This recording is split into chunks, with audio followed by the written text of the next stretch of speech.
Les grosses têtes de Laurent Ruquier, c'est de 15h30 à 18h sur RTL. Bonjour, heureux de vous retrouver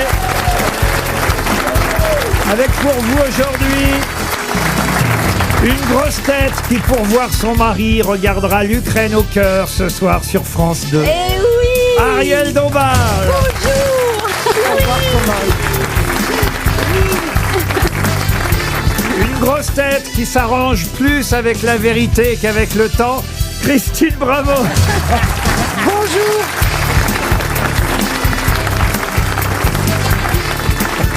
Une grosse tête dont le tambour résonne bien avant elle, Caroline Diamant. Bonjour. Oh non. Une grosse tête qui sait tout de l'histoire de la Gaule, Franck Ferrand.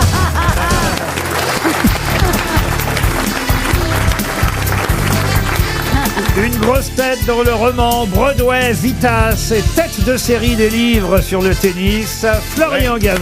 Bonjour. Et une grosse tête qui montre sa chatte sur l'affiche de son nouveau spectacle Tombé du ciel, Jean-Philippe Janssen.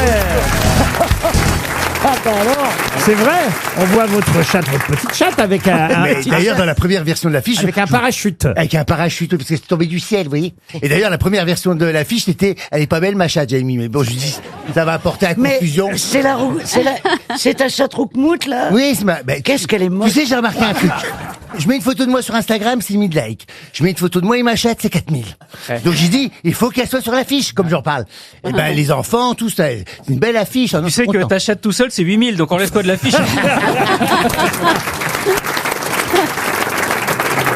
Vous savez, à Nantes, je l'avais emmenée, j'emmène ma chatte partout, moi, maintenant. Et ben, elle s'est sauvée de la loge, elle est arrivée sur la chaîne. J'en fais pas une affiche. Qu'est-ce qu'elle a dit? Elle dit elle aussi, mais elle n'en fait pas une affiche. Mais...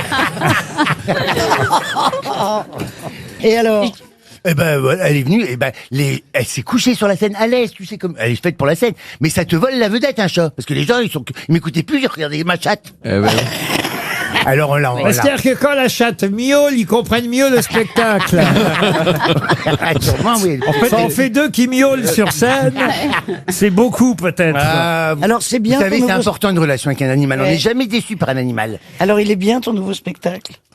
Oui, c'est un rodage, oui, je suis très content de la tournure Et que ça c'est prend. quoi le thème? Parce que on Ah, parle le plus thème, c'est d'avion, comment là. se débarrasser plus vite. Tu veux qu'on y aille? Ben non, mais c'est mes 50 ans, c'est la vieillesse. T'as C'est 50 ans! ce qui a changé la notoriété dans ma vie, celle de ma mère. Oui, je vais avoir 50 ans, ça se voit pas. Hein. Je suis ménopausé, mais dehors, c'est tout parfait.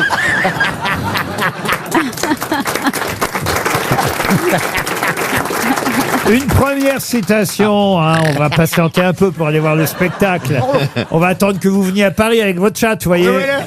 Première citation pour M. Chéritel, qui habite Carros, dans les Alpes-Maritimes, qui a dit « Pour Caroline de Monaco et pour un ouvrier du Mississippi, élevé dans le coton ne veut pas dire la même chose. Pierre C'est un Desproges? Américain? Des proches. » Des proches, non. Alors Coluche. Le Coluche, non. Mais c'est un Jean-Yann. Américain? Ah non, c'est un Français qui a dit ça. Jean-Yann. Jean-Yann, non, mais c'est quelqu'un qui a tourné pour Jean-Yann dans son film 2h moins le quart avant Jésus-Christ. Léon Zitrone. Non. José Arthur. José Arthur, bonne réponse de Florian Gazan.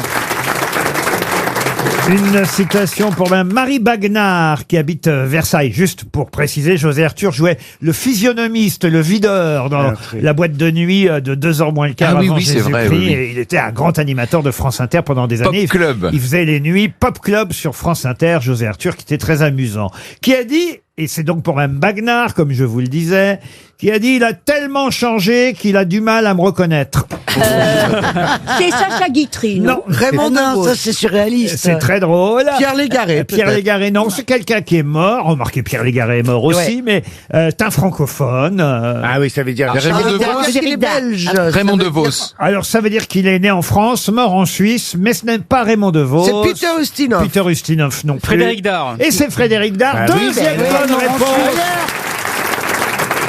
En tout cas, il y a une phrase du 19... Ah ben, elle n'avait pas encore parlé, elle. Non, il y a Tiens, une phrase Quelqu'un antérieure, l'a démarré. je pense. Non, il a copié.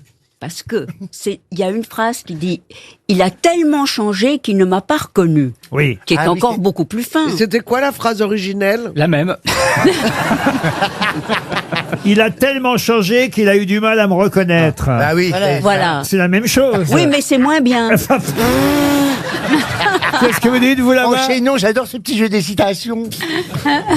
Vous parlez comme Ariel, vous, maintenant. Ben, j'essaye d'être dans le grand monde et tout. Hein.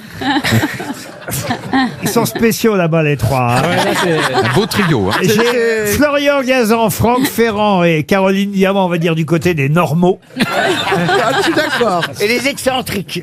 Non, c'est vrai. Les on est- baroques. C'est vrai, on est baroque. Ou cinglé. ouais, au bas du fond. Là, j'ai l'impression de voir trois affiches. Avant, après et bien plus tard.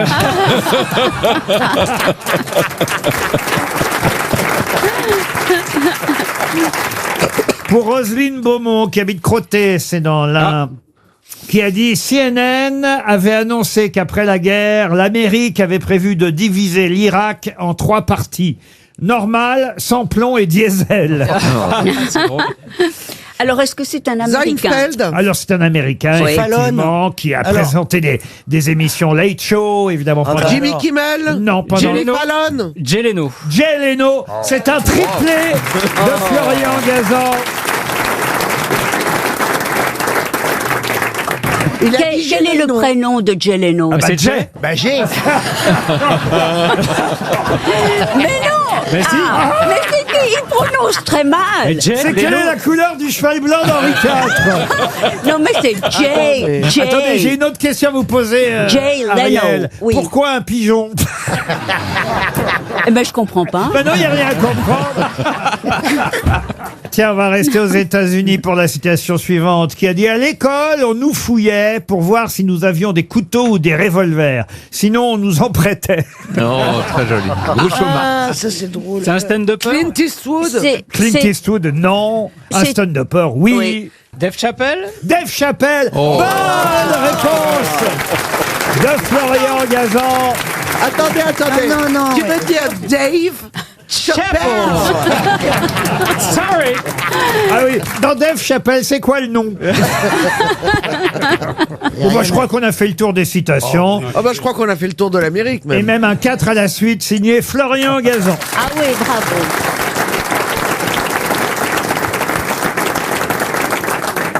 Ouais, il y a quand même une sacrée ambiance quand je suis là. Les grosses têtes, c'est tous les jours de 15h30 à 18h sur RTL. Une question pour Nicole Trôné, qui habite au Bagne, dans les Bouches-du-Rhône. C'est une dame qui habite dans la Manche, à Port-Bail-sur-Mer, précisément, et qui a laissé aux archives départementales toute sa collection de tyrosémiophiles, puisqu'elle est effectivement adepte de la tyrosémiophilie. Mais de quelle collection s'agit-il? Pas des tirelires. Non, Des tirelires, non. c'est pas des dinosaures ou un truc Ah oui, elle collectionne des dinosaures. Ah ouais. C'est vrai que ça prend Il pas de faut un place. gros hangar en tout cas. voulez Pourrais-je avoir l'orthographe s'il vous Oui, plaît, c'est vrai, c'est afin de déceler la racine latine. Mais bien Ah oui, sûr. bien sûr. Elle est- Grec. Elle est Oui. grecque, là, en l'occurrence. TY. Bon, si vous voulez voir les racines, regardez Christine. Moi, je vais rentrer en Corse, je suis mieux traité. Alors, c'est TYROSE, myophilie, voilà. Tyrosémiophilie. Sémio, c'est le signe, tout ce qui relève du signe. Donc, je sais pas, Ah, c'est les des marques. singes. C'est les Non. singes. Les Singes singes, du Tyr- non. C'est les singes du Tyrol. Elle en Non. avait plus de 40 000. Les marques postales. Des Non, marques. est-ce qu'il C'est petit, alors. il s'agit du règne animal? Non, non, 17 classeurs de tailles différentes. Ah, c'est des classeurs 40 000 en tout. Non. Des étiquettes. De quoi? De camembert. De Benko. De camembert. Des étiquettes de camembert. Bonne réponse. Bien aidé, hein. Alors, pardon, hein, je vous ai accordé la bonne réponse. Ah ouais, boîte. il y a de fromage. Des étiquettes de fromage. C'est pas parce que, excusez-moi, mais 17 classeurs de Calandos. Mais il y a aussi des fromages de chèvre, de brebis, mais essentiellement, c'est vrai, c'est des intéressant. camemberts, oui. car elle collectionnait les étiquettes. Enfin, plutôt, c'est son mari Gérard qui Il y collectionnait. a vraiment des mecs qui te lèguent Ouais. des trucs super. C'est marrant, il s'est barré de la maison, mais il a laissé les classeurs. Bah non, le pauvre est parti et sa femme, évidemment, s'est dit, bon, bah, qu'est-ce que je vais faire de tout ça? Eh Je vais le vendre, je vais me faire une fortune, je vais barrer au non, bout vous du voyez, monde. elle a légué ça carrément aux archives départementales de la ils sont Manche, contents, les mecs. parce que c'est historique, vous savez, les étiquettes. Mais beaucoup de fromages n'ont pas d'étiquette. Bah, hein. c'est vrai. Non, mais c'est vrai. Elle le sait Y a- depuis le temps qu'elle fréquente les plateaux. Et à ta droite, t'as 2 pâtes molles. Non. Mais écoute, les rocamadours, tous les chèvres et tout ça, ils n'ont pas d'étiquette. si, Ah, si. ils ont une petite étiquette ronde. Voilà Mais alors, pourquoi. coller en dessous, peut-être. Voilà pourquoi j'ai accordé la bonne réponse à Monsieur Gazan, car vous avez raison, Ariel. Oui. Essentiellement, il s'agit de camembert, car Voilà. les camemberts sont dans des boîtes à camembert avec une étiquette. Voilà. Ah, Oui. mais alors elle gardait la boîte aussi ou pas? Non, que les Non, étiquettes. Non, la boîte, le mari est dedans. Non, écoutez, voilà des Normands bien sympathiques, Bah oui. Mais oui. qui. Ah voilà, c'est des Normands, donc il faut les soutenir. Non, c'est pas ça, mais voilà, un monsieur, une dame veuve qui se sépare bénévolement, c'est-à-dire qu'elle en tire même pas un sou. Oui, bah, elle a dû se renseigner sur le prix que ça valait. On lui a dit 12 centimes. 40 000. La meuf, elle veut avoir l'air généreuse. Bah, moi, je Elle dit, vends vais même les pour 12 donner. centimes. 40 000 étiquettes, vous voyez. Son mari est décédé en 2018. Et voilà, et elle a dit, c'était le souhait de mon mari d'édifier une collection. Je ne voulais pas qu'elle soit dispersée, voilà, plutôt que de vendre une étiquette Oui, à droite, ah bah une oui. étiquette à Autant gauche. faire un lot. Ah, là. moi, plus elle de en temps. aurait vendu 2 par 2, j'en achetais 2. Et elle Là, a c'est un lot. tout donné. Qu'est-ce que vous dites? Là, vous ça fait un lot. Elle a donné un lot. C'est bien. Elle a donné de l'eau. Écoutez, refoutez votre nez dans le maroilles et qu'on n'en parle plus, vous. Y a-t-il une étiquette sur le maroilles? Ah bah puisqu'on en oui, parle Oui, bien sûr. C'est des Oui. boîtes à maroilles. Il y a oui, marqué manger ça tue.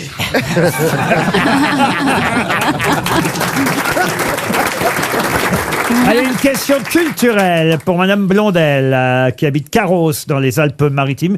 Je vais vous parler de quelqu'un qui s'appelait Désiré et qui, pendant les 20 dernières années de sa vie, fut cloué dans un fauteuil par la paralysie. Il est inhumé aujourd'hui au Père-Lachaise, mais son nom est passé à la postérité.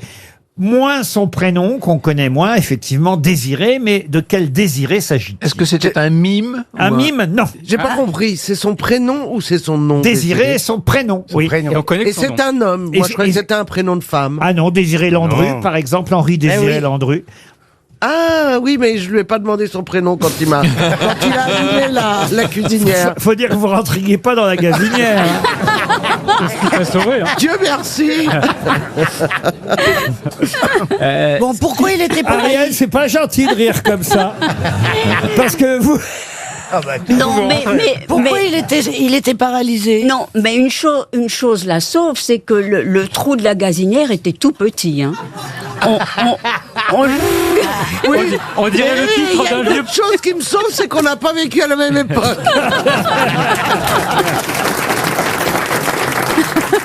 Bon, dites, Alors, c'est un artiste, votre Désiré? mon Désiré à moi, là, il est mort à 73 C'est un ans. poète? Ah, pas du tout. Il est mort en 1869 Ah, oui. et il a fait quelque chose que tout le monde connaît. Hein, et sauf que on connaît mieux Ah. son nom que son prénom. Est-ce que ce n'est pas Désiré le désossé? Non. c'est pas Désiré Less. Voyage, voyage. Désiré laisse. Ah oui, oui, ça c'est encore Ariel qui vous a dit. C'est quoi le prénom? Désiré laisse. Mon Dieu. Non, mais j'ai peut-être une idée. C'est peut-être Désiré Le Hoc. Non, pas du tout. Est-ce que non. c'est du style comme Eugène Poubelle, quelqu'un qui a donné son nom à une invention? Alors une invention, le mot est un peu fort, mais en tout cas il a laissé son nom à quelque chose Ah, une astuce. qui continue à se vendre régulièrement, que, Désiré Cachou. que beaucoup de gens continuent à utiliser sans savoir, évidemment. On se doute bien que c'est un nom de famille, mais on ne connaît pas le prénom. À Désiré Capote? Non. Et vous l'utilisez, Laurent? Moi, je l'ai très peu utilisé. Ça dépend évidemment des professions. Ah oui. Un livre? Ah, alors, un livre, oui. Un livre de Oui, le Becherel. Becherel. C'est Ah, Désiré Dalloz, Dalloz. Dalloz. Le Dalloz. Bonne réponse de Christine Bravo. Expliquez pour ceux qui ne connaîtraient pas ce que c'est le Dalloz. Tous les codes juridiques. Alors, oui. il y a pas seulement le Dalloz, il y a les Dalloz par toutes les spécialités du droit qui répertorient non seulement les lois, mais les règlements sur le sujet. C'est une encyclopédie du droit français. Il y aurait à peu près 47 volumes. Le Dalloz, effectivement, J'aurais dû répertorie y penser. la jurisprudence, les oui, lois, c'est tout facile ce à qui dire est après. lié à la justice. Mais alors Napoléon s'en est inspiré pour son code. Non, c'est le contraire. Mais non, C'est l'inverse. C'est dans l'autre sens. c'est Louis XVIII. C'est pareil, mais à l'envers. Ouais. C'est sous Louis XVIII. Et Napoléon, c'est quoi son Et prénom? sa fille, elle a ouvert un restaurant, Hélène Dalloz. En tout cas, Madame Bravo a récupéré le nom de Désiré Dalloz. Bravo. Les grosses têtes sur RTL, c'est de 15h30 à 18h. Et je vous le rappelle, si vous souhaitez nous faire part de votre coup de cœur ou de votre coup de gueule sur l'émission de Laurent Ruquier, voici le mail lesgrossetêtes@rtl.fr. RTL, Les grosses têtes répondent aux auditeurs. Arnaud est le premier auditeur qui s'est inscrit sur lesgrossetêtes@rtl.fr. Je rappelle l'adresse où vous pouvez nous envoyer vos messages, bien sûr. Arnaud, bonjour. Oui, bonjour. Alors, bonjour. Alors, qu'est-ce que vous voulez nous raconter, Arnaud? Ah, vous avez vu Jean-Phi à Angoulême, me dites-vous. J'aimerais autant que vous lisiez le message que je vous ai envoyé. Pourquoi? Qu'est-ce que... Ah, il y a un communiqué de presse? Alors, je le lis. Quel plaisir en me promenant à Angoulême de tomber face à face avec Jean-Phi au bras de son acteur. Son acteur, t'as un acteur. C'est qui? Quel beau couple, félicitez-le de ma part. C'est qui? Je ne vous en dis pas plus, Arnaud. Mais moi, je sais qui c'est maintenant. C'est mais qui? Je ne le dirai pas parce que j'ai promis de ne pas le dire, mais j'ai trouvé qui c'était, Arnaud. Donc, vous ne m'apprenez rien, moi. Mais ils m'ont vu à Angoulême, d'accord. pourtant on est discret. Hein. En fait, vous allez être déçu, Monsieur Ruquier, parce que je pourquoi cherchais un prétexte, moi, pour vous dire tout le bien que je pense de vous. Oui, En fait, je vous suis depuis 30 ans et je vous trouve excellent dans ce que vous faites. oui. C'est pour Monsieur Ruquier ou c'est pour moi que vous l'appelez? Oh, la jalouse. Jean-Philippe, je vous trouve très bon. Mais en fait, c'est une totale imposture. J'aurais pu faire la même imposture en disant que j'avais vu Monsieur Rioux au bras d'Isabelle Mergo à côté de Guingamp, mais c'était moins crédible, quoi. Et en plus, Yoann Rioux, il passe pas à Angoulême le 21 décembre. Ah non, mais il passe nulle part. Hein. Donc, en fait, vous n'avez jamais vu Jean-Phi avec son acteur, je comprends, Mais Arnaud. non, c'était juste pour vous féliciter, vous, Monsieur Ruquier. Ah, vous vouliez passer à l'antenne, en fait, Arnaud. Voilà. Et avoir une belle montre RTL. Eh ben, éventuellement. Bon, eh ben, vous l'avez, c'est gagné. Ça vous va une montre RTL, Arnaud? Oui. Après, je serais ravi de voir Jean-Phi à Angoulême aussi. Mais bien sûr. Oui, on peut coucher ensemble si tu veux, je t'amène la montre. S'il a 2 places en sus, il n'y a pas de souci, je suis preneur. C'est où 2 places ou en sus?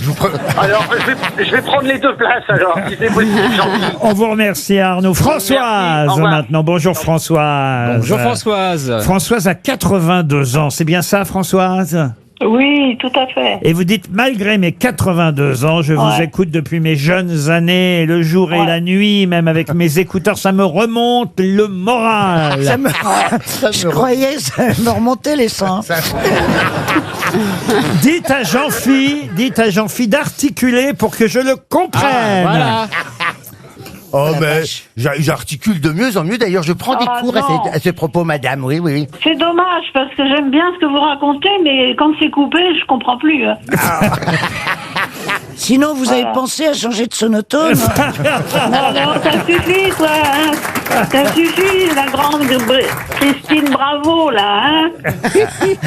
Mais mais je vous aime tous. Hein, je vous aime. J'aime bien la spontanéité de Christine. Isabelle Mergo, j'étais voir son film, je vous trouve très beau. Très bien. J'aime bien Rioux. Ça vient de sortir dans votre village? Ça va, c'est pas parce qu'on est à la province, en province. Hein. Non, mais vous parlez pas vous parlez du le film, il y a longtemps qu'il est sorti, je vous trouve très beau. Oui, il y a longtemps qu'il est sorti, je suis allée voir. D'accord, ok. Il y a la grande vadrouille qui arrive la semaine prochaine. Et j'aime bien Lionel Rioux aussi, parce que j'aime bien sa jeunesse. Il est sensible. C'est vous qui êtes jeune. Il est tout à fait imprévisible. mais j'aime bien. Françoise, vous allez rester jeune encore très longtemps grâce aux grosses têtes. On vous embrasse. Yann maintenant, bonjour Yann. Bonjour Laurent, bonjour les grosses têtes et bonjour le public. Bonjour. Salut. Bonjour Yann. Alors, Yann voudrait revenir sur une émission où on avait Jacques Expert en livre du jour. C'est bien ça, Yann? Oui, c'est ça. Bah oui, c'est votre amie Christine. oui, comment vous le savez? Justement passé. Ah bah parce que il est passé dans l'émission il y a une quinzaine de jours pour son livre Le Grand Est. Ah oui. Et je sais pas si vous avez écouté l'émission, mais Laurent l'a un petit peu questionné sur les soirées ou les fois où vous aviez pu le croiser sur l'affaire du petit Grégory. Il vous a pas trop vu apparemment.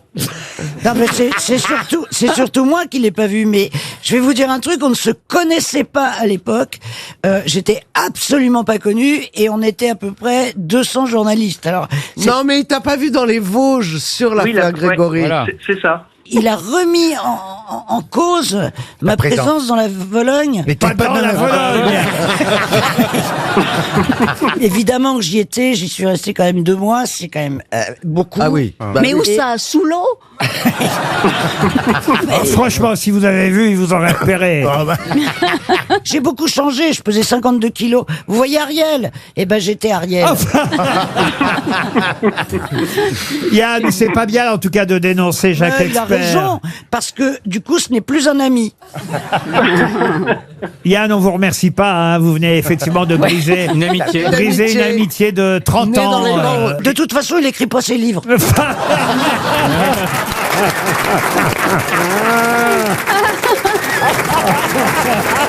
Fanny est au téléphone maintenant. Bonjour. Bonjour Fanny. Fanny, elle nous écoute Ah, tais-toi le chien. Tais-toi le chien. Ah oui, oui. Comment il s'appelle le Ils chien? veulent participer. J'ai Sansa et Phoebe. Ah, Phoebe de Friends. Phoebe de Friends, mais Phoebe l'autre j'ai de pas compris. Friends. Sansa dans Game of Thrones. Ah oui, c'est Comment vous faites pour nous écouter dans cette ambiance? Ben, c'est pour ça que je sors courir pour vous écouter. Ah bah voilà. Ah, mais Vous nous écoutez en faisant du sport. Vous dites j'ai réussi. courez plus vite, hein, parce que. Je n'écoute jamais les grosses têtes sans mon casque. Ah bah je comprends mieux, oui. Et donc vous dites si on voit passer une fille morte de rire en courant, c'est moi. Vous courez où, Fanny? Alors, je cours à Pleyber-Christ, à côté de Morlaix, dans le Finistère. Ah, dans le Finistère. Bah courez. On vous envoie une muselière RTL, hein. C'est génial d'avoir des chiens comme ça quand on habite Morlaix. Exactement. On vous embrasse, Fanny. On vous laisse tranquille avec vos chiens. Et à très bientôt au prochain jogging. Les grosses têtes sur RTL, c'est de 15h30 à 18h.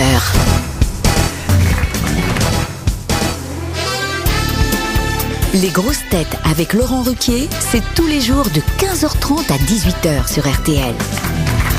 Toujours avec Christine Bravo, Ariel Dombal, Jean-Philippe Janssen, Florian Gazan, Franck Ferrand et Caroline Diamant. Ah, une question de navigation, puisque Christine Bravo, maintenant connaît bien les bateaux. Hein. Combien vous avez de bateaux? 3 bateaux, hein, c'est ça? Puis d'ailleurs, j'aimerais bien que vous veniez faire un tour sur mon bateau Froufrou, qui est au port de l'Arsenal, qui est un yacht de collection. C'est gratuit? Non. Non, bah non. Et- Ah non. Est-ce que tu as un pédalo? Mais arrête avec tes pédalos. Enfin voilà, je vous attends sur Froufrou. Quelle est votre question? Question de navigation. Nos auditeurs iront sur le bateau après avoir vérifié que vous connaissiez bien évidemment tous les termes de marine, autrement ce serait dangereux évidemment. Et voici donc la question pour Jean-Pierre C'est pas moi Muller qui pilote. qui habite... Qu'est-ce que vous dites? C'est pas moi qui pilote. Bah soyez aimable aussi. Ah oui. C'est pas Tu vous, les ma accueilles question. pas comme ça. Vous êtes caissière. Non mais je suis là pour qui n'en veut. Elle fait la belle soirée. Non mais ça va pas vous. On n'est pas en fin de soirée au bistrot là. Mais qui leur a servi une infusion au shit? On peut venir à combien sur votre bateau? 12 passagers Ah oui. et 6 membres d'équipage. Vous pouvez dîner, vous pouvez déjeuner, prendre l'apéritif, j'y serai. Mais Arrivez tôt, alors. le bateau bouge ou il reste Ah non, bah oui, il bouge, le bateau, c'est un bateau. On dit pas qu'il bouge, on dit qu'il navigue. Il navigue sur l'eau, C'est un le bateau bateau. qui navigue sur la Seine. Seine. Eh bien, justement, au XIIe siècle. Pourquoi? Au XIIe siècle. En 1120 même, précisément. Qu'est-ce qui a remplacé la rame latérale des navires qui a disparu et qu'on a mis effectivement... Les tambours? Les tambours. Excellente réponse. Oh là là. Alors là, bravo. Pardon. Oui, pardon. Si vous finissez pas les questions, on peut pas répondre. Ah bah oui, alors c'est quoi les tambours alors? Les tambours, c'est une rame qui a remplacé les rames latérales. Pas du tout. C'est une grande rame. Attendez, les c'est tambours. les plus loin tambour ou c'est L non, c'est un apostrophe étambeau. les tambours? L apostrophe et tambour, une pièce de structure d'un navire qui est fixée à l'arrière de la quille et Pour l'équilibrage. et qui effectivement supporte le gouvernail pour la plupart du temps. Et d'ailleurs, c'est là qu'on visait quand on voulait déstabiliser le navire. Comment vous savez ça? Parce vous que j'ai regardé Angélique, Marquise des Anges. Ah bah oui, les grands Et le documentaires. rescateur Robert Hossein. C'est là qu'il visait. Eh ben, les Oh mecs, la vache. Alors, je vous emmène maintenant à Saint-Clément d'Arpajon. Il y a une église là-bas, à Saint-Clément d'Arpajon. C'est dans l'Essonne, hein, Saint-Clément d'Arpajon. Et en 1782, qu'est-ce qu'on a vu pour la première fois sur le clocher de l'église Saint-Clément d'Arpajon? coq. Un coq, non. Une hirondelle. Une Pourquoi la hirondelle. première fois, Laurent? Une girouette? Ah, en 1782, ben, un paratonnerre. Un paratonnerre. Bonne réponse de Monsieur Ferrand. Et oui, et c'est évidemment Benjamin Franklin qui inventa le paratonnerre et qui le testa d'abord aux États-Unis, j'imagine, en Philadelphie, mais ensuite chez nous en France et plus particulièrement sur le clocher de l'église Saint-Clément d'Arpajon, qui fut la première église équipée d'un paratonnerre. Bravo, Monsieur Ferrand. Vraiment, vous êtes doué en navigation. De ce côté-là, on est une équipe. Ah, ouais, vraiment. Oui. Ouais, ouais. Ça. Et en face, il y a les auditeurs libres. Un nom, je vous demande un nom maintenant pour Stéphanie Lebris qui habite Saint-Étienne. Le nom. Victor Hugo. Non, le nom de cet explorateur qui, un siècle avant la création de la nouvelle Amsterdam, qu'on pourrait appeler aujourd'hui évidemment New York, n'est-ce pas, monsieur? Vous me Ah confirmez? oui. New Amsterdam, c'est New York. Voilà, mais un siècle avant la nouvelle Amsterdam, qui fut découverte autour de 1624, la nouvelle Angoulême devenait ainsi néerlandaise. Mais quel est le nom de l'explorateur qui, un siècle avant, en 1524... C'est Verrazzano. L'Italien Verrazzano. Bonne réponse. Ah ouais, on est vraiment une équipe ici. Il y a un pont d'ailleurs. Un des grands ponts de New York, c'est le pont Verrazzano. Exactement, c'est le premier Européen à explorer au nom de la France, de François Ier, hein, c'est bien Absolument, ça. oui. Il explore la côte atlantique de l'Amérique du Nord, il découvre... en fait, il découvre... Il jubile, regarde-le, il fait son modeste. Mais alors regarde comment il fait. Bah, il peut. Alors regarde comment il fait. Il donne sa réponse, après il baisse les Ils demandent de yeux. confirmer, il fait absolument. Il se mettrait... Regarde-moi les équipes de côté. Tu es C'est pas bon, les ridicule. greurs. Vous étouffez des tu peux- guerres. mais jubile vraiment. Au lieu de faire ta chatte, là, t'es là. Tu baisses les yeux, Il est modeste. tu roucoules, tu regardes le patron. Mais montre que t'es heureux au lieu de faire regarder à quel point je ne suis... Oui, moi quand je réponds bien, c'est ce que je fais. Vas-y, Franck, lâche-toi. Non, moi j'admire infiniment Franck et je voulais lui demander. Donc Verrazzano, hein, c'est le. C'est quoi Non, non, spécialiste non, Vera, Vera, c'est le prénom. C'est le prénom Vera. Le Vera, prénom, c'est Zano. Vera l'exploratrice. Ah oui, qui vivra Vera. Non, mais alors Vasco de Gama. Des gamins. Ah. Alors c'est quand Vasco La de lessive, C'est Gama? à peu près à la même époque. C'est pas la même voilà. lessive. Moi j'ai failli dire Vasco de Eh ben, t'as eu Gama. raison de pas le dire. C'était l'Afrique, lui. Mais Non, j'étais tout près de la bonne réponse. Mais ce qui est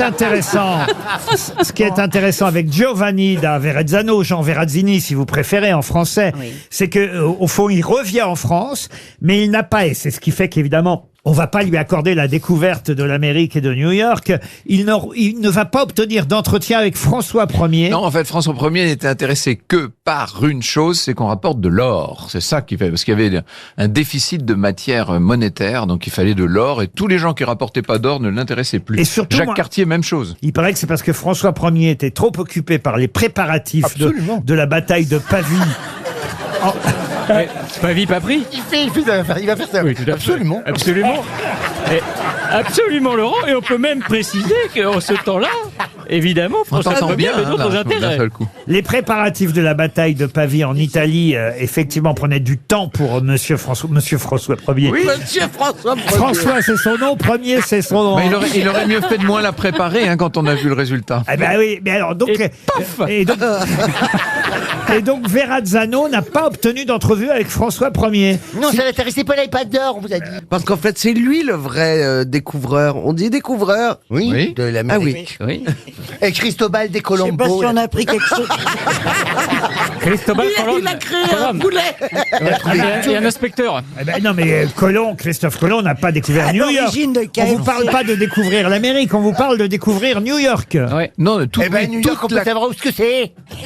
C'est en Amérique. C'est un bon début, c'est New pas York. seulement New York, c'est toute la côte est de l'Amérique du Nord. Voilà, vous voyez, monsieur Janssen. Voilà. Vous voulez des précisions, on vous en donne. Absolument. Nous les écoutons. Oui, tout à fait. Eh Monsieur... mais quand tu imites Franck Ferrand, tu prononces bien. Oui, d'un seul coup, ça devient très agréable. Ça devient... RTL, 6 grosses têtes, 5 fake news. Bonjour Laurent. Bonjour Laurent. Bonjour grosse tête. Bonjour Laurent. Bonjour Laurent. C'est Laurent des Bonjour. Landes. C'est ça. Ah, Où est-ce que vous êtes dans les Landes, Laurent? À Dax. À Dax. Très bien. Que faites-vous dans la vie? Électricien. Électricien. Un électricien qui peut-être va pouvoir partir en vacances dans un village Milléade. Les Milléade Village Club et Hôtel vous proposent une semaine. Écoutez bien Laurent, une semaine en pension complète. Pour 2 adultes, 2 enfants. Il y a 30 destinations possibles. Vous choisirez vous-même la mer, la montagne ou la campagne. Vous irez évidemment pour ça sur milléade.com. Il y a même un catalogue. Ils font des catalogues de vacances, Milléade. Mais sur Internet, c'est tout aussi pratique, évidemment, voire plus même. Milléade.com avec buffet gourmand, club enfant, activités sportives. Bref, un lâcher-prise d'une semaine de vraies vacances pour vous, Laurent. À condition de faire quoi, Laurent? Trouver la mauvaise info. Pardon? oui. Trouver la fake news. Trouvez la fake news. Non, Oui. non, trouvez la vraie info. La vraie. Voilà. Ouais. Ah oui. Commence bien. Plutôt, ouais. Ça commence bien. Ouais. Il y aura- Il est bon, lui. Parce que des fake news, vous allez en avoir 5, vous voyez. Oui. Et c'est la Ok. vraie info qu'il faut trouver sur les 6 qu'on va vous donner, d'accord? D'accord. Ok. On commence par Caroline Diamant. Réunion de crise à la France insoumise. Jean-Luc Mélenchon vient d'être déclaré en état de catastrophe naturelle. Jean-Philippe Janssen. Oui, en déplacement dans le Nord ce matin, le président de la République, M. Macron, a appelé à un cessez-la-flotte immédiat. C'est drôle. Il m'a demandé avant, c'est bien la flotte qui m'a dit. C'est bien cesser la flotte, effectivement. Christine, bravo. Visite présidentielle aujourd'hui dans le Pas-de-Calais. Brigitte Macron a engueulé son mari ce matin en lui disant « Mais pourquoi nous, on va dans le Pas-de-Calais alors qu'Anne Hidalgo, elle, a droit à Tahiti ?» Franck Ferrand. Alors Laurent, baisse du niveau scolaire. On a demandé à des élèves de 4e combien faisait 17 fois 49,3.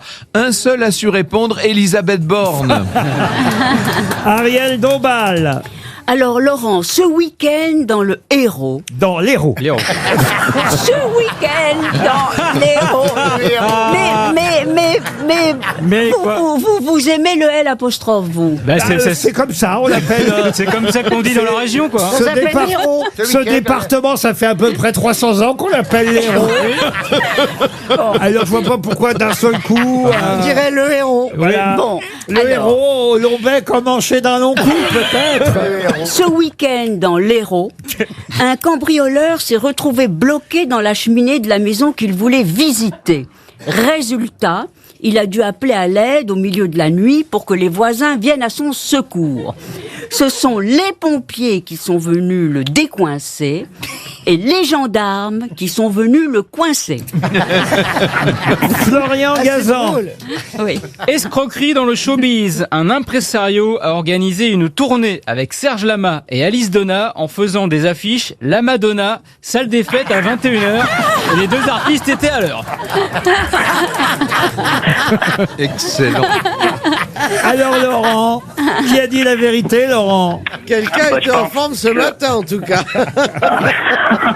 Alors Laurent. Par déduction, je pense qu'Ariel Dombal nous a dit la vérité, oui. Ah, vous allez directement dans le héros, vous, alors. Ah bah, et Laurent, il se tient au jus, hein.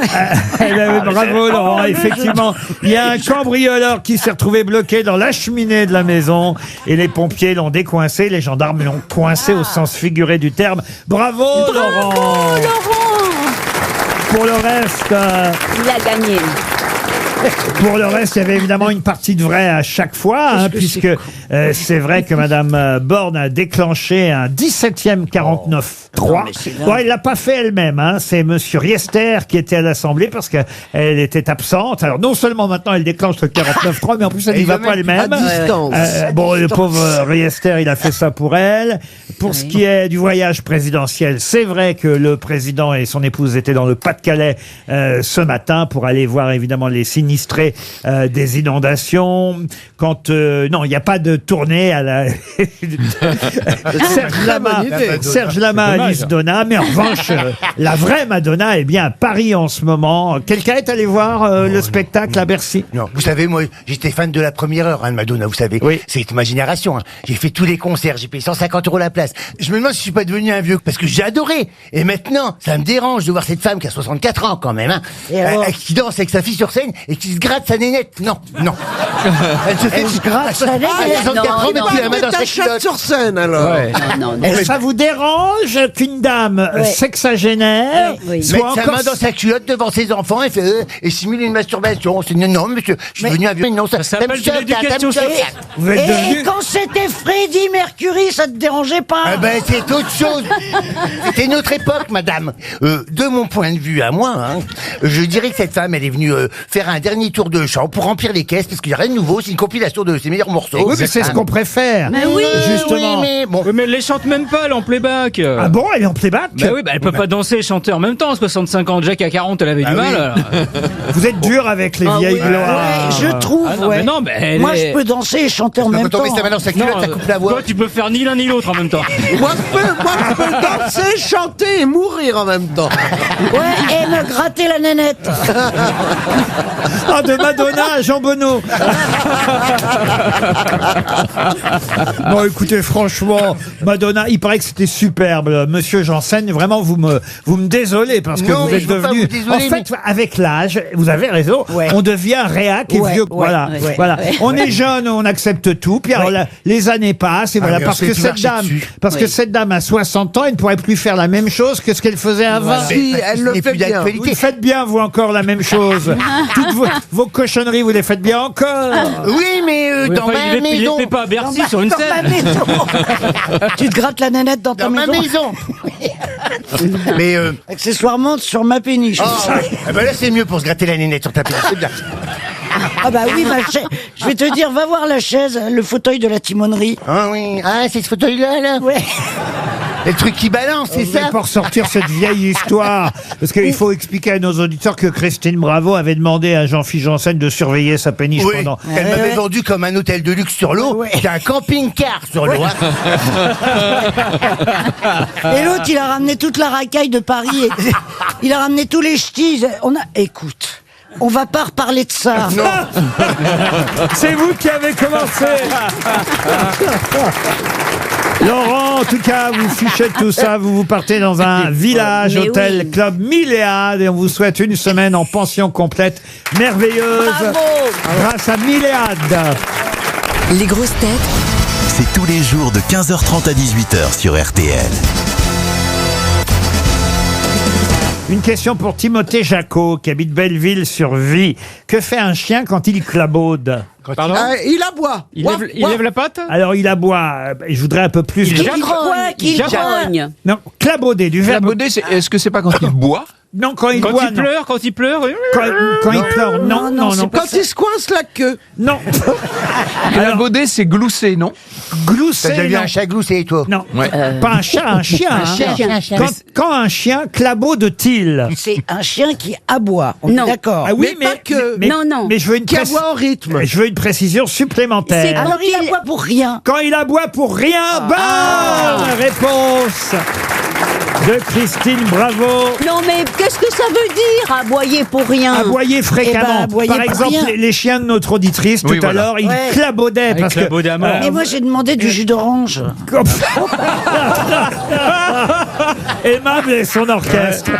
Excusez-moi. Les auditeurs vous prennent en flagrant délit. Voilà comment vous parlez à notre charmante hôtesse, Mais oui. dont j'ignore le prénom Elle d'ailleurs, s'appelle Fanny. parce qu'elle est arrivée aujourd'hui. Fanny. C'est du coq à son sucre, ça.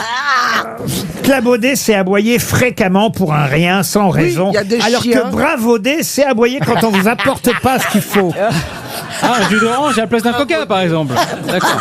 Il y a clabauder et bravauder. Ah, oui. Oh, je vais rentrer dans le dictionnaire, merci patron. Ah bah, je vous Non, en mais on prie. ne peut pas dire qu'un chien aboie pour un rien. Ça veut Si, dire si, quoi, il y un a des rien? races de Si, chiens si. Un qui rien. aboient sans cesse. Ah oui. Et d'autres Mais oui, qui sont des très choses, clairs. il aboie pour des choses que tu Non, ne mon vois pas. Charlie, par exemple, n'aboyait jamais. Il était Mon très... chien n'aboie jamais non plus, par exemple. voilà. Tu n'aboyais jamais, pourquoi tu l'as abandonné alors?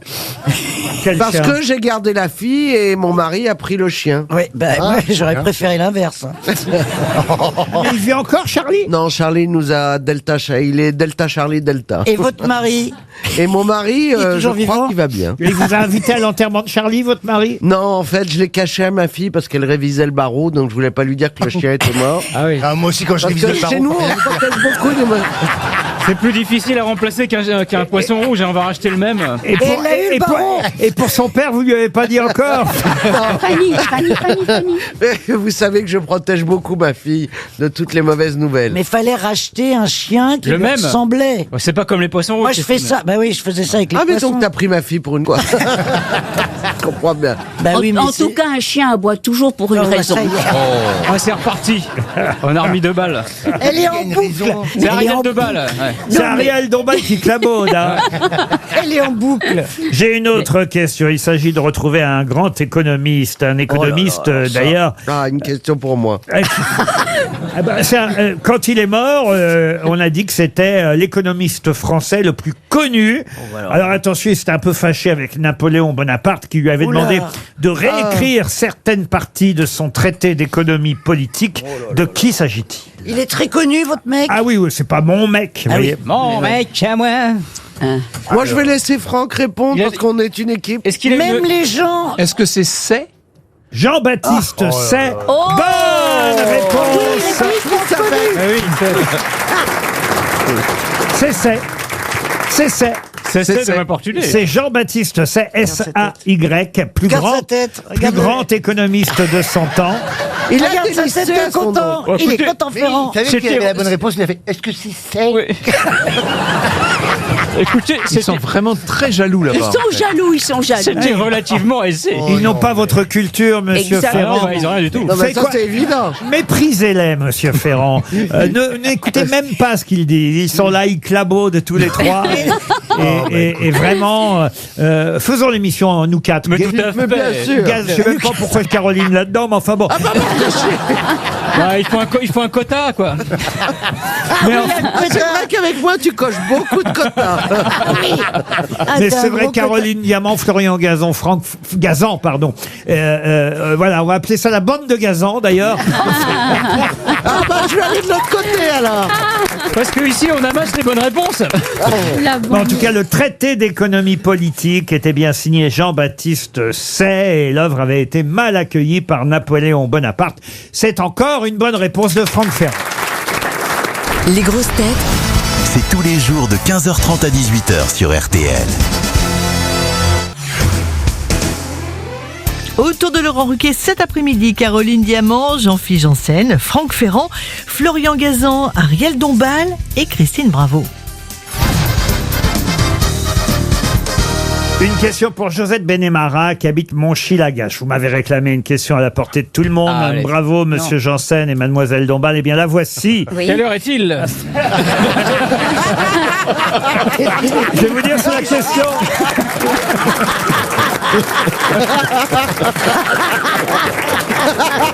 C'est la question. C'est pas facile Ben de oui, répondre. ce serait la question. Ça bouge tout le temps. C'est la question la plus difficile Bien de sûr. l'émission. Quelle heure est-il? Parce que c'est pas simple pour y Oui, répondre. Alors moi, je vais vous parler d'ultracyclisme.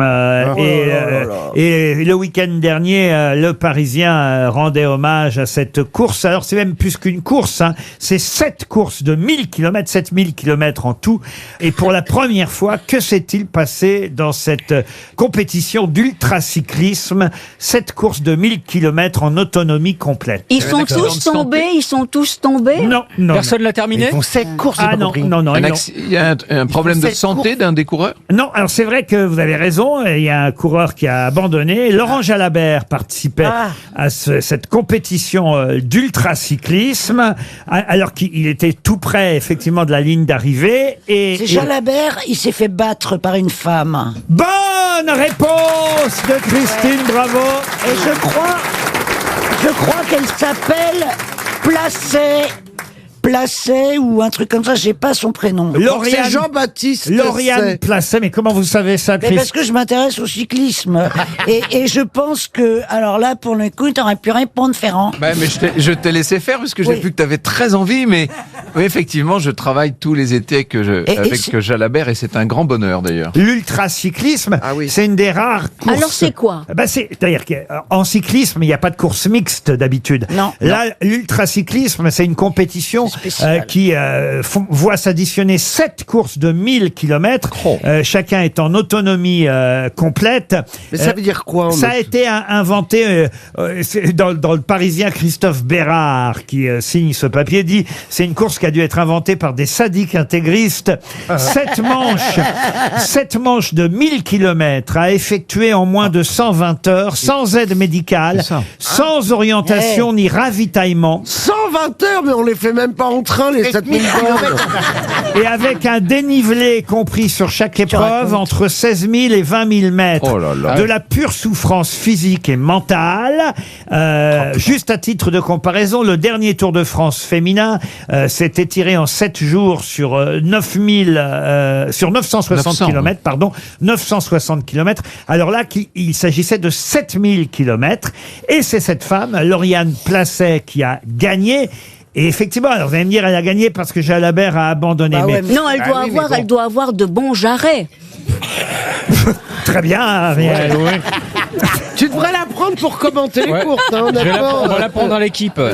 Mais effectivement, ça a été dur quand même pour Jalabert, qui a dû abandonner pour des raisons mécaniques. Et elle-même, elle dit, j'aurais aimé le battre à la régulière parce que c'est un grand nom.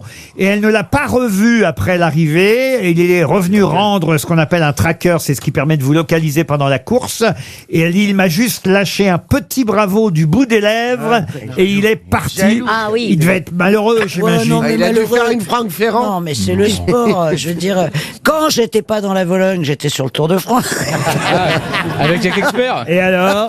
Mais je les ai bien connus, les coureurs et les Madio et tout ça, qui disaient que les femmes, c'était des crapauds sur des vélos. Madio. Si, Madio. Oui, mais il a fait une déclaration qu'on passe en boucle depuis 20 Quoi, ans. on passe en boucle, j'étais là quand il l'a dit, donc Voilà. ça m'a marqué, je suis une femme. Je suis une femme jusqu'à preuve du contraire. Et aussi un crapaud. On comprend peut-être alors l'analogie avec Le crapaud, oui. Non, mais bon, tu vois, c'était un milieu quand même extrêmement Très masculin, macho, oui. Et masculin. c'est bien de rappeler que vous êtes une femme, parce que vous voyez, parfois on l'oublie. Oui. Et- En tout cas, Lauriane Placet, c'est la championne qui a battu Jalabert et tous les hommes de cette discipline, Tant mieux. l'ultracyclisme, voilà. Et même s'il a eu un ennui mécanique, il n'empêche que c'est elle la gagnante. Bravo à Lauriane Placet. Ah, je vous emmène en Italie. Cette petite ville de Ladispoli a beaucoup fait parler le week-end dernier. alors, c'est- On a vu des vidéos de Ladispoli un peu partout sur le net, mais pour quelle raison? Inondation. Ah non, non, non, non. Il y a C'est près quelqu'un- de Rome. Hein. C'est un phénomène naturel.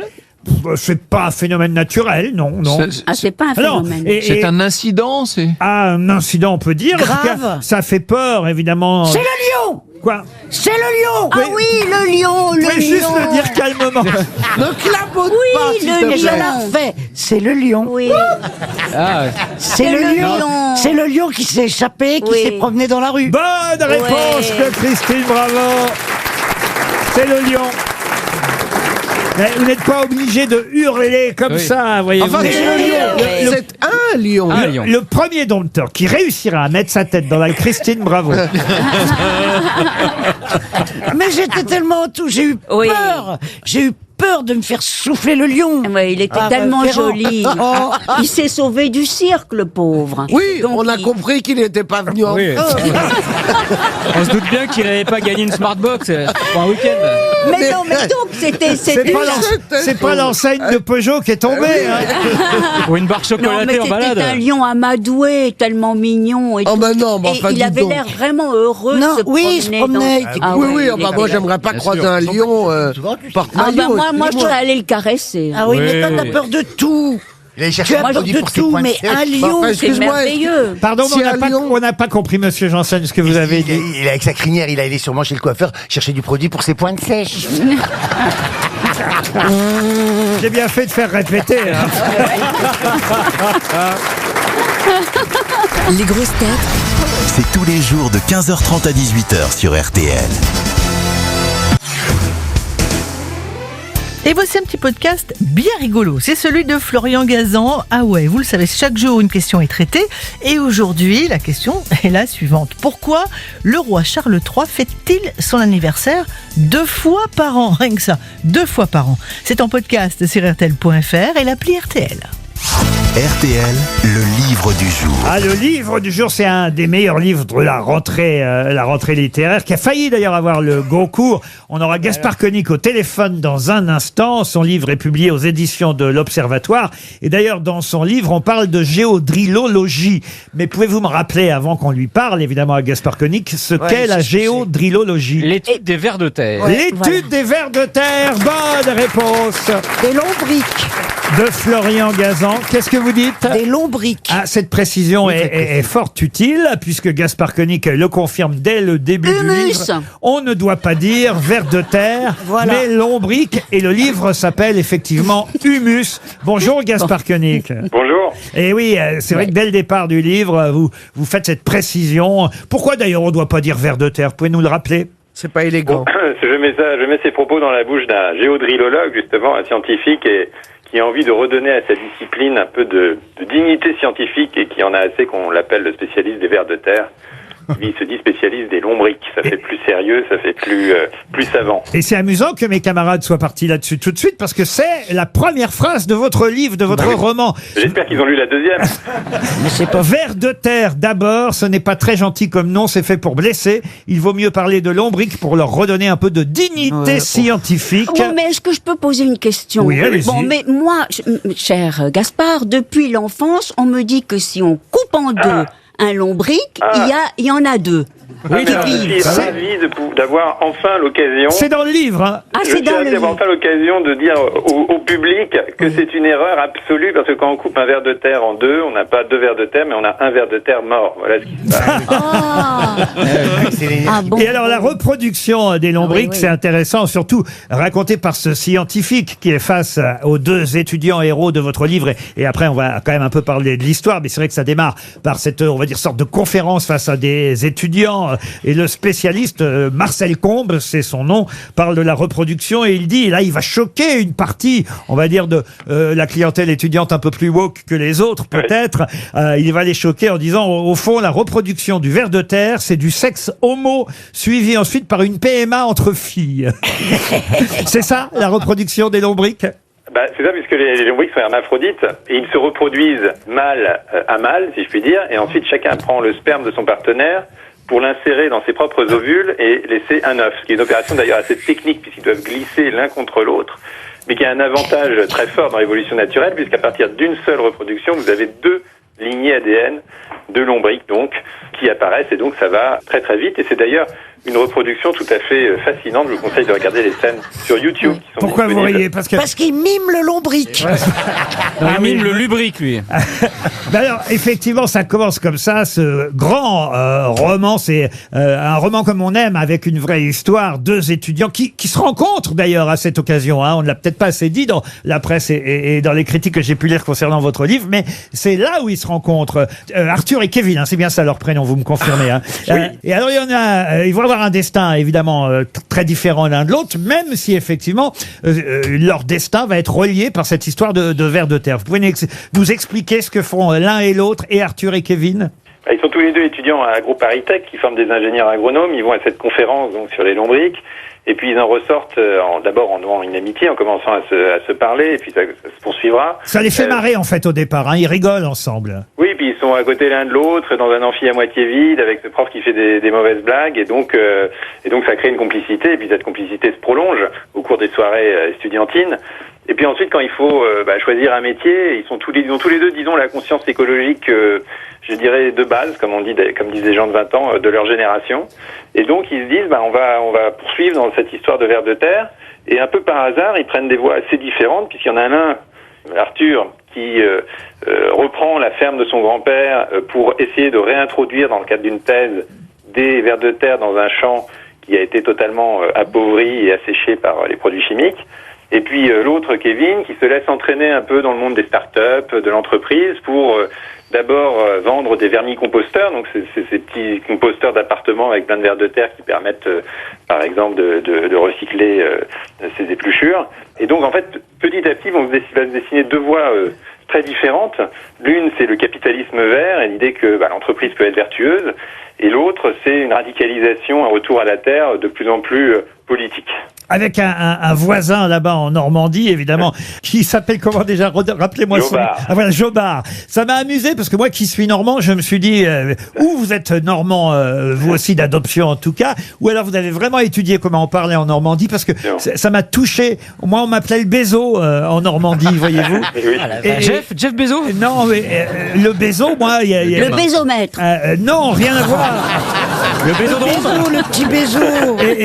Et le voisin, il lui dit, quand Arthur revient en Normandie, parce qu'il l'a connu, c'est le petit-fils qui reprend la ferme, et le voisin lui dit, je t'ai connu, Bézo. Oui, absolument. Mais mes parents sont normands, et moi je suis retourné y vivre en grande partie. Je ne vais pas raconter la fin, parce que la fin du livre, alors je dois dire, il faut aller vraiment au bout. Hein. C'est vraiment génial. Je tiens à dire vraiment, oui, j'ai adoré. On peut commencer par la fin. J'ai adoré ça. Et alors en plus, il y a évidemment la campagne, mais il y a la critique de la ville, la critique des émissions de radio, où est accueilli non pas Arthur mais Kevin, évidemment, la critique des journalistes, la critique. Alors il y a un restaurant, vous n'allez plus jamais pouvoir remettre les pieds dans ce restaurant, parce que Arthur, quand il quitte le restaurant, il s'adresse à toutes les tables et c'est quand même quasiment un scandale, un mini-scandale.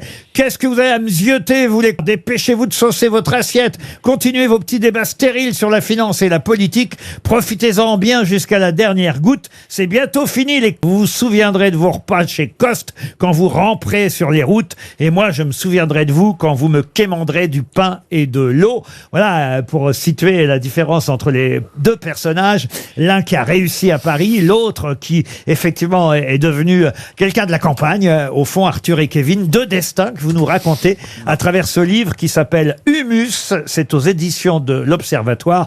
Bravo Gaspard Koenig. C'est un bon livre. C'était le livre du jour. Merci à vous. Merci. Les grosses têtes, c'est tous les jours de 15h30 à 18h sur RTL. Une question maintenant pour Christine Stein, qui habite Villeneuve-sur-Yonne. J'aimerais que vous retrouviez le nom d'un photographe, un photographe britannique assez connu, puisqu'il a quand même fait la dernière pochette de l'album de Louane, le dernier album de Louane. Et c'est un photographe chanté aussi d'ailleurs, c'est même le titre de sa chanson, par Vincent Delerme. Alors je sais qui c'est. Allez-y. Martin Parr. Excellente réponse d'Ariel Dombal. Alors, le prénom, c'est quoi le prénom? Elle est trop forte. Martin Parr. J'ai pas compris ni le nom. C'est un homme, mais c'est Martin si vous préférez, mais on prononce Martin évidemment à l'anglaise. Martin Parr, c'est effectivement le nom de ce photographe que vous connaissez, Ariel. Écoutez, en tout cas, je connais son œuvre, qui est assez remarquable. Et des photos, non? Oui, les photos. Essentiellement, oui. Qui a fait votre photo à vous, Jean-Philippe, pour l'affiche, avec votre chat et tout ça? Ah, Pascalito, ça s'appelle. Qui ça? Pascalito. Un très grand Pascalito, ouais. Pascalito. D'accord. Non, mais son vrai nom. Mais si, Pascalito. Mais il officie. Mais c'est moi sur l'affiche, c'est pas. Pascalito. J'ai retouché un peu, mais à peine. Hein. Ah, si vous êtes tellement retouché, on croirait Chantal là-dessous. C'est vrai que Chantal sur ses affiches. Ah, mais Chantal, ouais. C'est pas vrai, elle est retouchée. C'est joyeux, on a besoin de jouer en ce moment. Faut vendre de la joie. On va pas non plus se montrer avec la vraie qu'on a. Qu'est-ce que vous faites ici? On a un âge où il faut accessoiriser. Il nous faut une boucle d'oreille ou un foulard. Sinon, Ou des lunettes. notre gueule seule, ça suffit plus. Ou des grosses C'est lunettes. Ah, les grosses lunettes, c'est pour cacher quoi? Ah bah oui, tout. elle travestit la vérité. Bah, c'est, Les seins. Ah bah non, elle aurait des genouillères. Et j'ai remarqué, madame, vous avez un assortiment complet de lunettes. Vous en avez beaucoup, non? Toutes les couleurs. J'en ai quelques-unes, ouais. Mais ça coûte cher. Elle a des prix chez Chin Chin. C'est vrai qu'on dirait, on ne sait pas des lunettes, C'est les réductions Chin Chin. mais franchement, c'est pas des lunettes, c'est des porte-canettes. Sans mes lunettes, je vois pas la marque. Vas-y. C'est des porte-canettes, Dis-moi ce que- non, regarde. Dis-moi ce que c'est la marque. Je ne vois pas non Et il y a plus, moi. tout le monde qui me demande où j'achète mes lunettes. Je vais le dire une fois pour Tout le monde. Mais alors, Tout le monde. Ah, non. Et je peux vous dire que j'ai pas de réduc. Hein. C'est des tractions, ça Des s'appelle. tractions. Ah bah voilà. ça te va bien, ouais. C'est une marque française. Traction avant, alors, ouais. franchement, ça se salue. Une marque française. Du Made in France, ça se salue. Voilà. Ok. Nos emplettes sont nos emplois. Oh, les deux slogans. Mais oui, mais je trouve ça bien.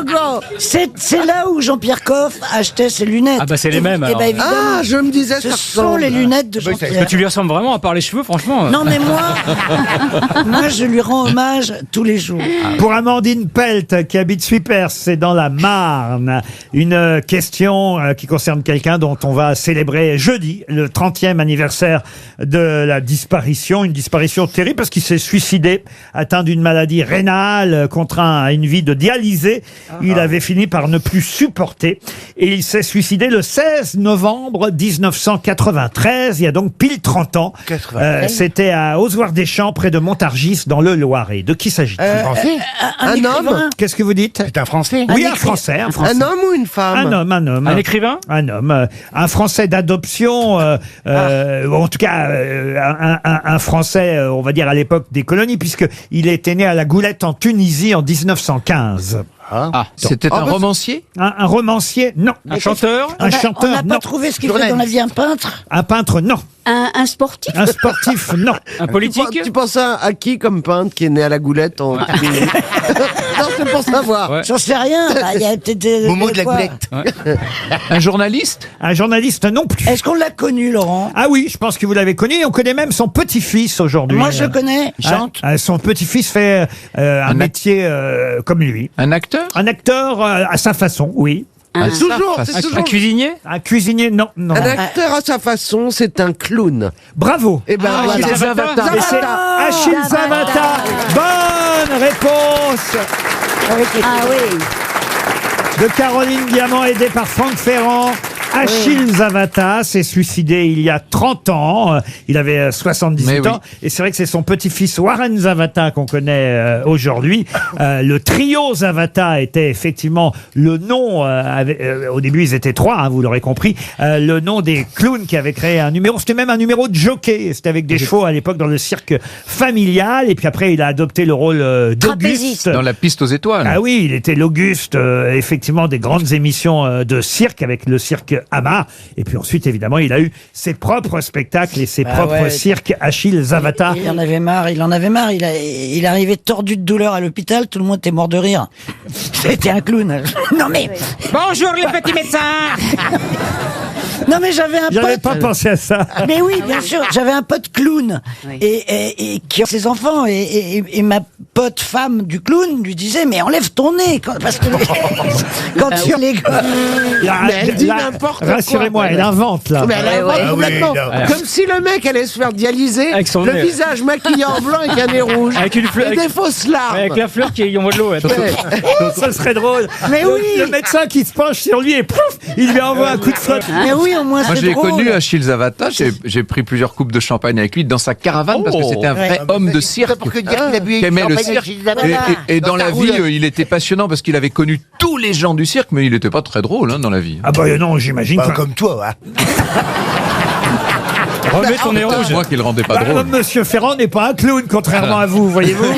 Mais Franck, heureusement que je suis là pour vous défendre. Oh non, mais je le laisse faire. Ah oui, Mon méchant. Francky. Ah, mais qu'est-ce que vous avez contre Monsieur Ferrand? On le trouve arrogant. Voilà. Non, non. Snob. Non, Quoi, non, non. quoi Snob. Ah non, mais à côté de vous, une vache est snob. On le trouve précieux. Et il est précieux. Ah Il est oui. précieux parce qu'il est précieux à l'émission. Bah oui. Parce que sans lui, on aurait dépensé je ne sais combien de chèques Et on RTL. pourrait pas te payer, voilà.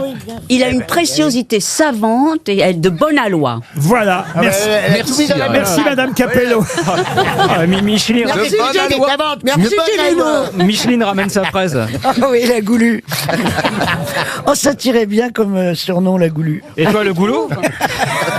Parce que toi, tu... Qu'est-ce qu'elle avale, la goulue? Qu'est-ce que... Ah, Alors là... si tu savais. C'est des produits de saison. Henri Lévy. Des produits de saison à la base. Ah, ouais.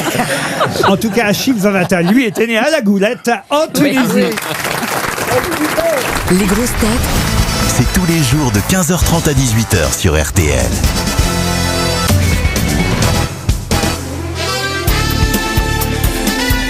Les grosses têtes de Laurent Ruquier, c'est de 15h30 à 18h sur RTL. Toujours avec Jean-Philippe Janssen, Christine Bravo, leur contraire, Franck Ferrand et Ariel Dombal, mais aussi Caroline Diamant et Florian Gazan.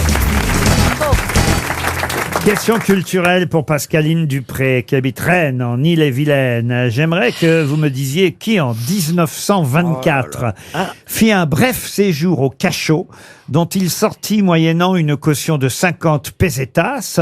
Il fut enfermé dans un cachot pour avoir parlé catalan et il était en train de manifester contre l'interdiction de l'usage du catalan. Pardon. Emmanuel Valls, non? Manuel Valls, non.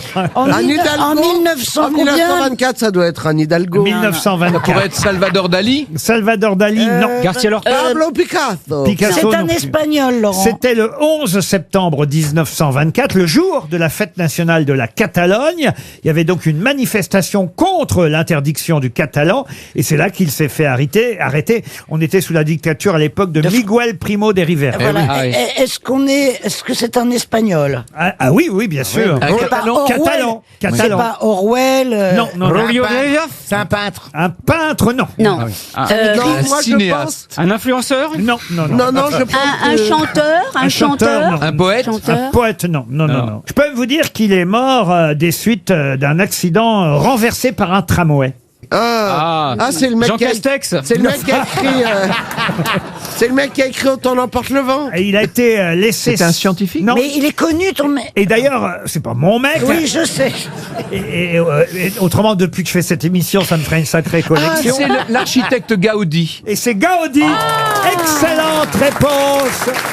Ah bah dis donc. Vous l'avez sur le bout de la langue. Hein. Anthony Gaudi, à qui on doit Quelle évidemment... horreur. Sagrada Familia. Et dont la pièce est inspirée en attendant Gaudi. Bah oui, Non, mais non. Non, mais la Sagrada Familia, qui est une belle maison. toujours en travaux, Inachevée. évidemment. Et qui C'est sera fini, c'est achevé fini. en 26, il paraît. Eh bien, exactement. Pour Oui. le centenaire de sa Bah, dis donc. disparition, on aura enfin terminé ce qu'on appelait à l'époque la cathédrale des pauvres, car c'était ainsi qu'il avait envisagé cette cathédrale qui fait la fierté quand même de Barcelone. C'est magnifique. Ah, c'est magnique. Ah, c'est extraordinaire. C'est à voir. Franchement, c'est. Pourquoi vous détestez Parce que j'aime pas Gaudi, j'aime pas les Catalans. Voilà.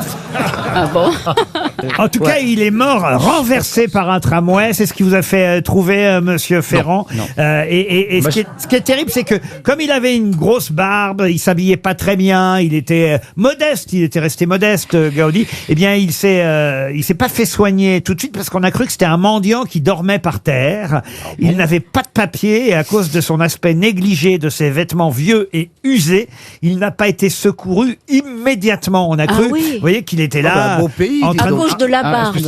en train de dormir par terre, Oui. et jusqu'à ce que quelqu'un effectivement comprenne qu'il avait été renversé, et il est mort à l'hôpital quelques jours plus tard. Il avait Oui. quel âge, du 3 coup jours après avoir été renversé par le tramway, il est mort à l'hôpital à l'apogée de sa carrière, quoi, hein. mais il n'avait pas terminé évidemment. les la Sagrada. Et cathédrale. cet homme-là, il a fait une œuvre et tout. C'est un grand architecte quand même. Il a fait des façades. Un grand architecte. Oui, là, c'est un grand architecte. Et il avait la Sagrada Familia et tout, et il meurt comme ça au bord du tramway, personne ne va le secourir. Tu vois, on est peu chaud. Mais comme vous dites, il a pas fini la cathédrale. Il était tout seul à construire la cathédrale. Non, c'est pas le facteur cheval, vous avez raison. mais il était en train de faire les plans et, et il suivait la construction. Vous me confirmez, monsieur Ferrand? Moi, je ne connais pas très bien, mais j'imagine, oui. Écoute, Franck, dans ces cas-là, Franck, quand Laurent te dit, vous confirmez, tu dis oui. Oui, bien sûr. Même si tu sais pas, tu dis oui. L'intérieur, il y a rien à dire. Non. C'est l'extérieur. C'est beau. Je n'aime pas les dégoulinements. Mais c'est comme toi. Non. Et ben voilà, j'accepte. Non, mais 100 ans après tout, c'est assez rapide pour une cathédrale. Ah, c'est pas faux, en Parce que même temps. Notre-Dame. Eh oui, eh oui. Et voilà. Eh, Notre-Dame, combien de temps? 107 1000 ans. ans. 107 ans. Ouais, maintenant, ils ont- 107 ans. Notre-Dame? 107 ans. On Ça va m'avait pas dit durer, d'où l'expression, ça va pas durer 107 D'où ans. l'expression, ça va pas durer 107 ans. Ah, d'accord. J'ai un moyen mémotechnique à vous offrir. Ah, c'est voyez. mignon, ça. Eh, bah, c'est pas mignon, c'est juste. L'expression ça va c'est pas durer mignon. 107 ans, ça vient du temps de construction De Notre-Dame. de Notre-Dame de Paris. Non. 1167, 1274. Ce que j'ignorais, c'est que le procès en béatification de Gaudi était en cours. Vous le saviez, ça? Non. Ah oui, oui. Absolument. Il pourrait devenir. Il pourrait devenir, alors je sais pas Un si on saint dit Saint-Gaudi ou Il Saint-Anthony. y a Saint-Gaudens, mais... Mais en tout cas, voilà, effectivement, il y a eu une demande manifestement. Bah, il était un serviteur de Dieu, évidemment, Anthony Oh, bah, Gaudi. ça va, si dès que tu construis une Bah ouais, cathédrale. voilà, les maisons Phoenix Bah aussi. ouais. Et Catherine Mamet, alors? Le célèbre architecte catalan, je dirais plus rien. Les grosses têtes C'est tous les jours de 15h30 à 18h sur RTL.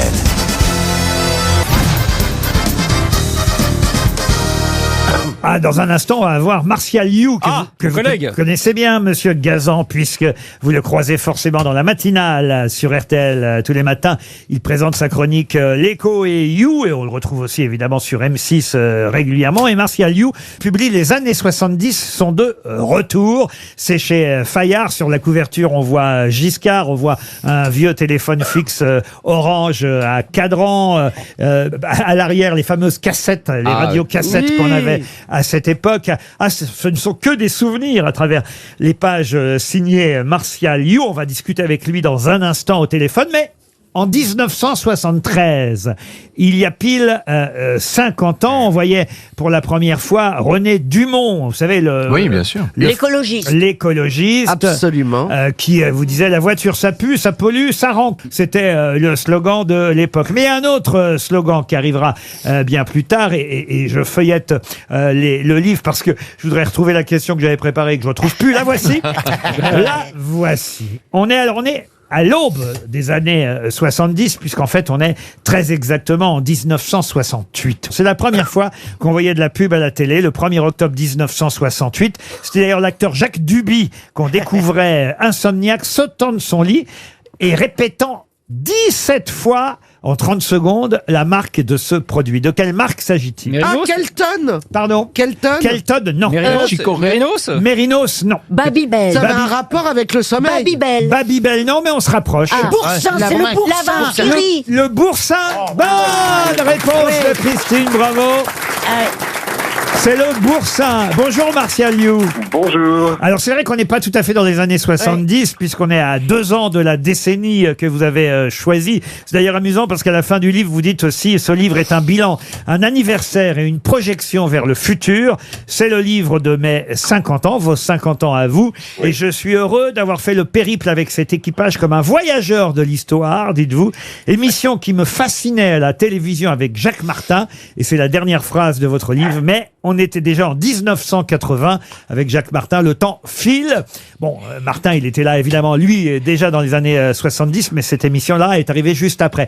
Mais là, pareil, c'est 2 ans plus tôt que vous nous parlez de la première pub pour Boursin. Je pensais qu'il y avait déjà de la pub avant ça à la télévision, quand même. Non, et ce qui est amusant, c'est que c'est un débat. C'est Georges Pompidou, à l'époque, qui est Premier ministre, qui défend l'idée de mettre la publicité à la télévision. Et vous savez, l'argument qu'il utilise, c'est qu'il dit on a raté le coche d'autoriser la publicité sur l'ORTF, sur la radio publique. Et résultat, ce sont les radios privées qui ont des moyens financiers énormes avec la publicité, qui sont en train, en gros, de fomenter les révoltes étudiantes et la grogne depuis l'étranger, puisque, évidemment, RTL à l'époque est au Luxembourg, Europe 1 est en Allemagne et RMC est à Monte-Carlo. Donc ces radios-là émettent de l'étranger avec de la publicité sur le territoire français. Et donc c'est amusant parce que Pompidou utilise cet argument pour dire il faut absolument qu'on fasse venir la pub à la télévision pour pouvoir donner à la télé les moyens de se défendre et de proposer des programmes de qualité. D'où cette première publicité diffusée le 1er octobre 1968. Écoutez-la. Du boursin. Ah ouais. Du boursin, du boursin, du boursin. Du boursin. Du boursin, du boursin, du boursin. Du boursin. Du boursin, du boursin, du boursin. Du boursin, du boursin, du boursin. Du boursin. 17 fois le mot boursin en 30 secondes. Vous vous rendez compte un peu? Ça s'appelle du matraquage. Ah oui, c'était ça la première pub. Après, c'est Régilet qui est apparu, c'est ça, voilà. Ah, Régilet, Régilet. Et- léger, Et petit déjeuner. Boursin n'avait pas encore son fameux slogan du pain, du vin, du boursin qui est arrivé après. Alors, des slogans, il y en a eu beaucoup d'ailleurs à cette époque, il faut bien le dire. Absolument. Moi, je suis un fan de publicité et justement, je me suis amusé presque pour chaque chapitre en fait, à illustrer les thématiques avec des slogans de l'époque. Et ça fait plaisir quand on retrouve Mammouth écrase les prix, quand on retrouve le bonheur si je Vous vous souvenez qu'on disait Mamie écrase les proutes. Oui, bah oui. Et pour le chapitre inflation, le match entre Keynes et Friedman, vous nous rappelez le fameux slogan en France, on n'a pas de pétrole, mais on a des idées. Et alors, ce qui est fou, c'est que vous avez des événements qui se passent pendant ces années 70 qu'on retrouve aujourd'hui. Moi, je prends ça me fait penser l'inflation aux marques de distributeurs dont on parle beaucoup en ce moment, les fameux MDD qui sont là pour sauver le pouvoir d'achat des Français. J'ai redécouvert évidemment que c'était Carrefour en 1976 qui avait inventé les produits libres et c'était exactement ça, c'est-à-dire qu'on mettait rien d'autre que la marque sur le paquet avec marqué dentifrice et c'est amusant de les avoir appelés les produits libres parce que c'est l'époque effectivement, les années 70, de l'amour libre, de cette idée absolue d'avoir la liberté au-delà de tout, y compris pour le commerce et pour endiguer cette inflation. Et autre analogie intéressante, c'est Giscard par rapport à Macron, évidemment. Macron fait penser parfois à Giscard. Ben oui, parce que ce sont les deux jeunes présidents de la République qui sont quadras l'un comme l'autre. Enfin, la quarantaine bondissante pour Macron, évidemment, puisqu'il est à l'aube de ses 40 ans quand il prend le pouvoir, et Valéry Giscard d'Estaing à 49 ans quand il arrive à l'Élysée. Et en fait, je trouvais que ces deux hommes se ressemblaient dans le parcours lui-même. C'est-à-dire qu'au bout de 6 ans, puisqu'on y est là, les deux sont assez fatigués quand même. Alors on m'a dit, c'est quand même audacieux de mettre Valéry Giscard d'Estaing en couverture d'un bouquin, c'est pas sûr que ça fasse vendre. Moi je pense le contraire. Je pense que quand on regarde les années 70, la défense des consommateurs, la création du G7 qui va être une instance pour réguler le monde face à la guerre du Kippour, face à la flambée du pétrole, tout ça ce sont des choses qu'on retrouve aujourd'hui avec c'est quelque part un peu le petit-fils de Valéry Giscard d'Estaing. On lui doit deux choses, la majorité à 18 ans et la majorité à gauche en 81. En 73, il y a pile 50 ans, il faut quand même le rappeler, et j'ai commencé par ça, naissait le premier parti écologiste. Vous vous rendez compte, c'était il y a 50 ans, et effectivement, vous nous racontez René Dumont, qui dans un spot de campagne, fait de la bicyclette en Bretagne, il marque une pause et lance cette fameuse formule, la voiture, ça pue, ça pollue, ça rend. Il fera 1,38%, je crois. Oui. Dernière question, rapidement, Martial You, si vous le pouvez, mais j'ai tellement été surpris par ces chiffres-là, mais c'est vous, après tout, les journalistes économiques, alors je vous crois volontiers. Vous revenez évidemment sur les cassettes qu'on avait à l'époque, les vinyles qui ont été remplacés par des CD, mais vous dites, et ça c'est fou, que depuis 2020, depuis 3 ans maintenant, les revenus tirés des ventes de disques 33 tours dépassent ceux des CD. C'est-à-dire que les vinyles, aujourd'hui, se vendent à nouveau plus que les compacts disques. C'est vrai. Oui, j'ai fait cette partie-là en discutant avec une autre légende d'RTL qui est Georges Lang. Et Georges, qui est donc toutes les nuits depuis 50 ans sur antenne d'RTL, me disait en Californie, vous avez maintenant des disquaires qui non seulement revendent des vinyles, mais ouvrent des rayons pour les cassettes audio. Et donc, vous voyez revenir ces fameuses cassettes qu'on s'amusait à remonter avec un crayon au milieu du trou pour pouvoir remonter la bande. On ne peut pas mieux conclure, alors, en rappelant le titre de votre livre, c'est exactement ce qu'on est en train de dire. Les années 70 sont de retour, c'est signé Martial You et c'est chez Fayard. Les grosses têtes sur RTL, c'est de 15h30 à 18h. Ah, une question pour Léo Golver qui habite à Strasbourg, question géographique. J'aimerais que vous retrouviez la ville où le pape Paul III et de nombreux évêques se sont réunis pendant près de 20 ans. Hein. À 30. Avignon. Pardon, à Avignon, non. À 30. À 30. Non, je ne demande pas le nombre, je demande où. À Trente. Oui, à Trente, non? À Trente. La réponse de Franck Ferrand. Eh oui, à Trente, le concile de Trente. On dit 30 aussi alors. On dit le concile de Trente, oui. Le concile de Trente. C'est le concile de la réforme catholique. C'est la réponse au protestantisme. Entre 1545 et 1563, mais... Oui, c'est la réponse au protestantisme. À quoi? Vous n'arrivez même pas à le dire. J'arrive même pas à répéter une bonne réponse. C'est la réponse au protestantisme. Essaye de dire orthophoniste. Qu'est-ce qui s'est passé exactement Et alors c'était quoi la question? pendant ce concile de Trente ou de Trente? Mais l'Église voyait bien que tout le monde était en train de devenir protestant, que tous les princes, que toutes les villes d'Allemagne et même d'une grande partie de l'Europe tombaient, comme on disait pour les catholiques, dans la réforme. Et donc l'Église s'est dit, si on fait rien, on va mourir. Donc qu'est-ce qu'on fait? Comment est-ce qu'on réagit? Comment on répond? Ils ont fait une sorte de gigantesque séminaire de com pour comprendre. La bulle papale. Et, non, c'est pas une bulle, c'est carrément un concile. C'est-à-dire qu'ils ont réuni toutes les autorités de l'Église pour Elle l'aime bien parce qu'Ariel, aujourd'hui, elle passe l'émission, mais à côté. On est sur l'autoroute. Mais vous l'appelez le concile, mais la bulle papale, c'est quoi? Quand le pape édicte une loi, ça s'appelle une bulle. Une bulle, voilà. Voilà. Donc, à la suite du concile, il y a la bulle. Voilà. Très bien. Dites-lui oui. Pour Georges Blanchard, qui habite Clairoy dans l'Oise, que s'est-il passé à la suite de la sortie de James Wilson Marshall le 24 janvier 1848? Il est charpentier, monsieur James Wilson Marshall. Ouais. Et ce 20... Ah, ben oui. Allez, James Wilson Marshall. Marshall comme dans Shérif. Ah, Pampan, tu veux dire? Oui, alors. Et oui, chérie, Alors, oui. il s'est fait abattre par Liberty Valance. Non, il est menuisier, monsieur James Wilson Marshall. C'est dans un livre, Les raisins de la colère, ça, je crois. Non, c'est pas une fiction. Non, mais... Le 24 janvier 1848, ou le 22, parce que dans un livre, une source, c'est marqué le 24 janvier, sur Wikipédia, c'est marqué le 22 janvier. Alors, c'est le livre... Mais quelle est la question? Alors, ce jour-là, en tout cas en janvier 1848, James Wilson Marshall, qui est menuisier américain, sort de chez lui. Ouais. Et qu'est-ce qu'il va provoquer? C'est dans quel état des États-Unis? En Californie. C'est pas la ruée. Il conduit une voiture. Pardon. C'est la ruée vers l'or. Expliquez. Il a trouvé de l'or. Bonne réponse de Christine Bravo. Tu m'étonnes que c'est elle qui a trouvé. Il a trouvé de l'or. Il est menuisier, il est charpentier, il va examiner la roche. Tranquillement un ruisseau creusé pour alimenter le moulin à eau qu'il est en train de construire, qui lui a été commandé par un certain Sutter, un aventurier, un bâtisseur, mais lui, il n'est que ouvrier, menuisier. Et il trouve des pépites. Gérant d'une scierie, et effectivement, il va trouver de l'or. Et ça va provoquer la ruée vers l'or. Ah, je croyais que c'était plus ancien. 49, non. Pardon? Je pensais que c'était plus ancien que 1848. Ah non, Je pensais que c'était au moins 1847. Puisque vous avez Wikipédia, vous avez le nom du roman qui raconte sa vie, ou dans un roman américain, je l'ai lu, on parle de ce Marshall. Oui, moi je l'ai lu aussi, c'est la vie de James Wilson Marshall, charpentier en sortant de chez lui. En Californie. C'est pas Blaise Sandrard? C'est pas, j'en sais rien. L'or. Et est-ce que c'est pas la menuiserie à travers les âges? La ruée vers l'or, c'est Ouais. La menuiserie pour les nuls. La ruée vers l'or.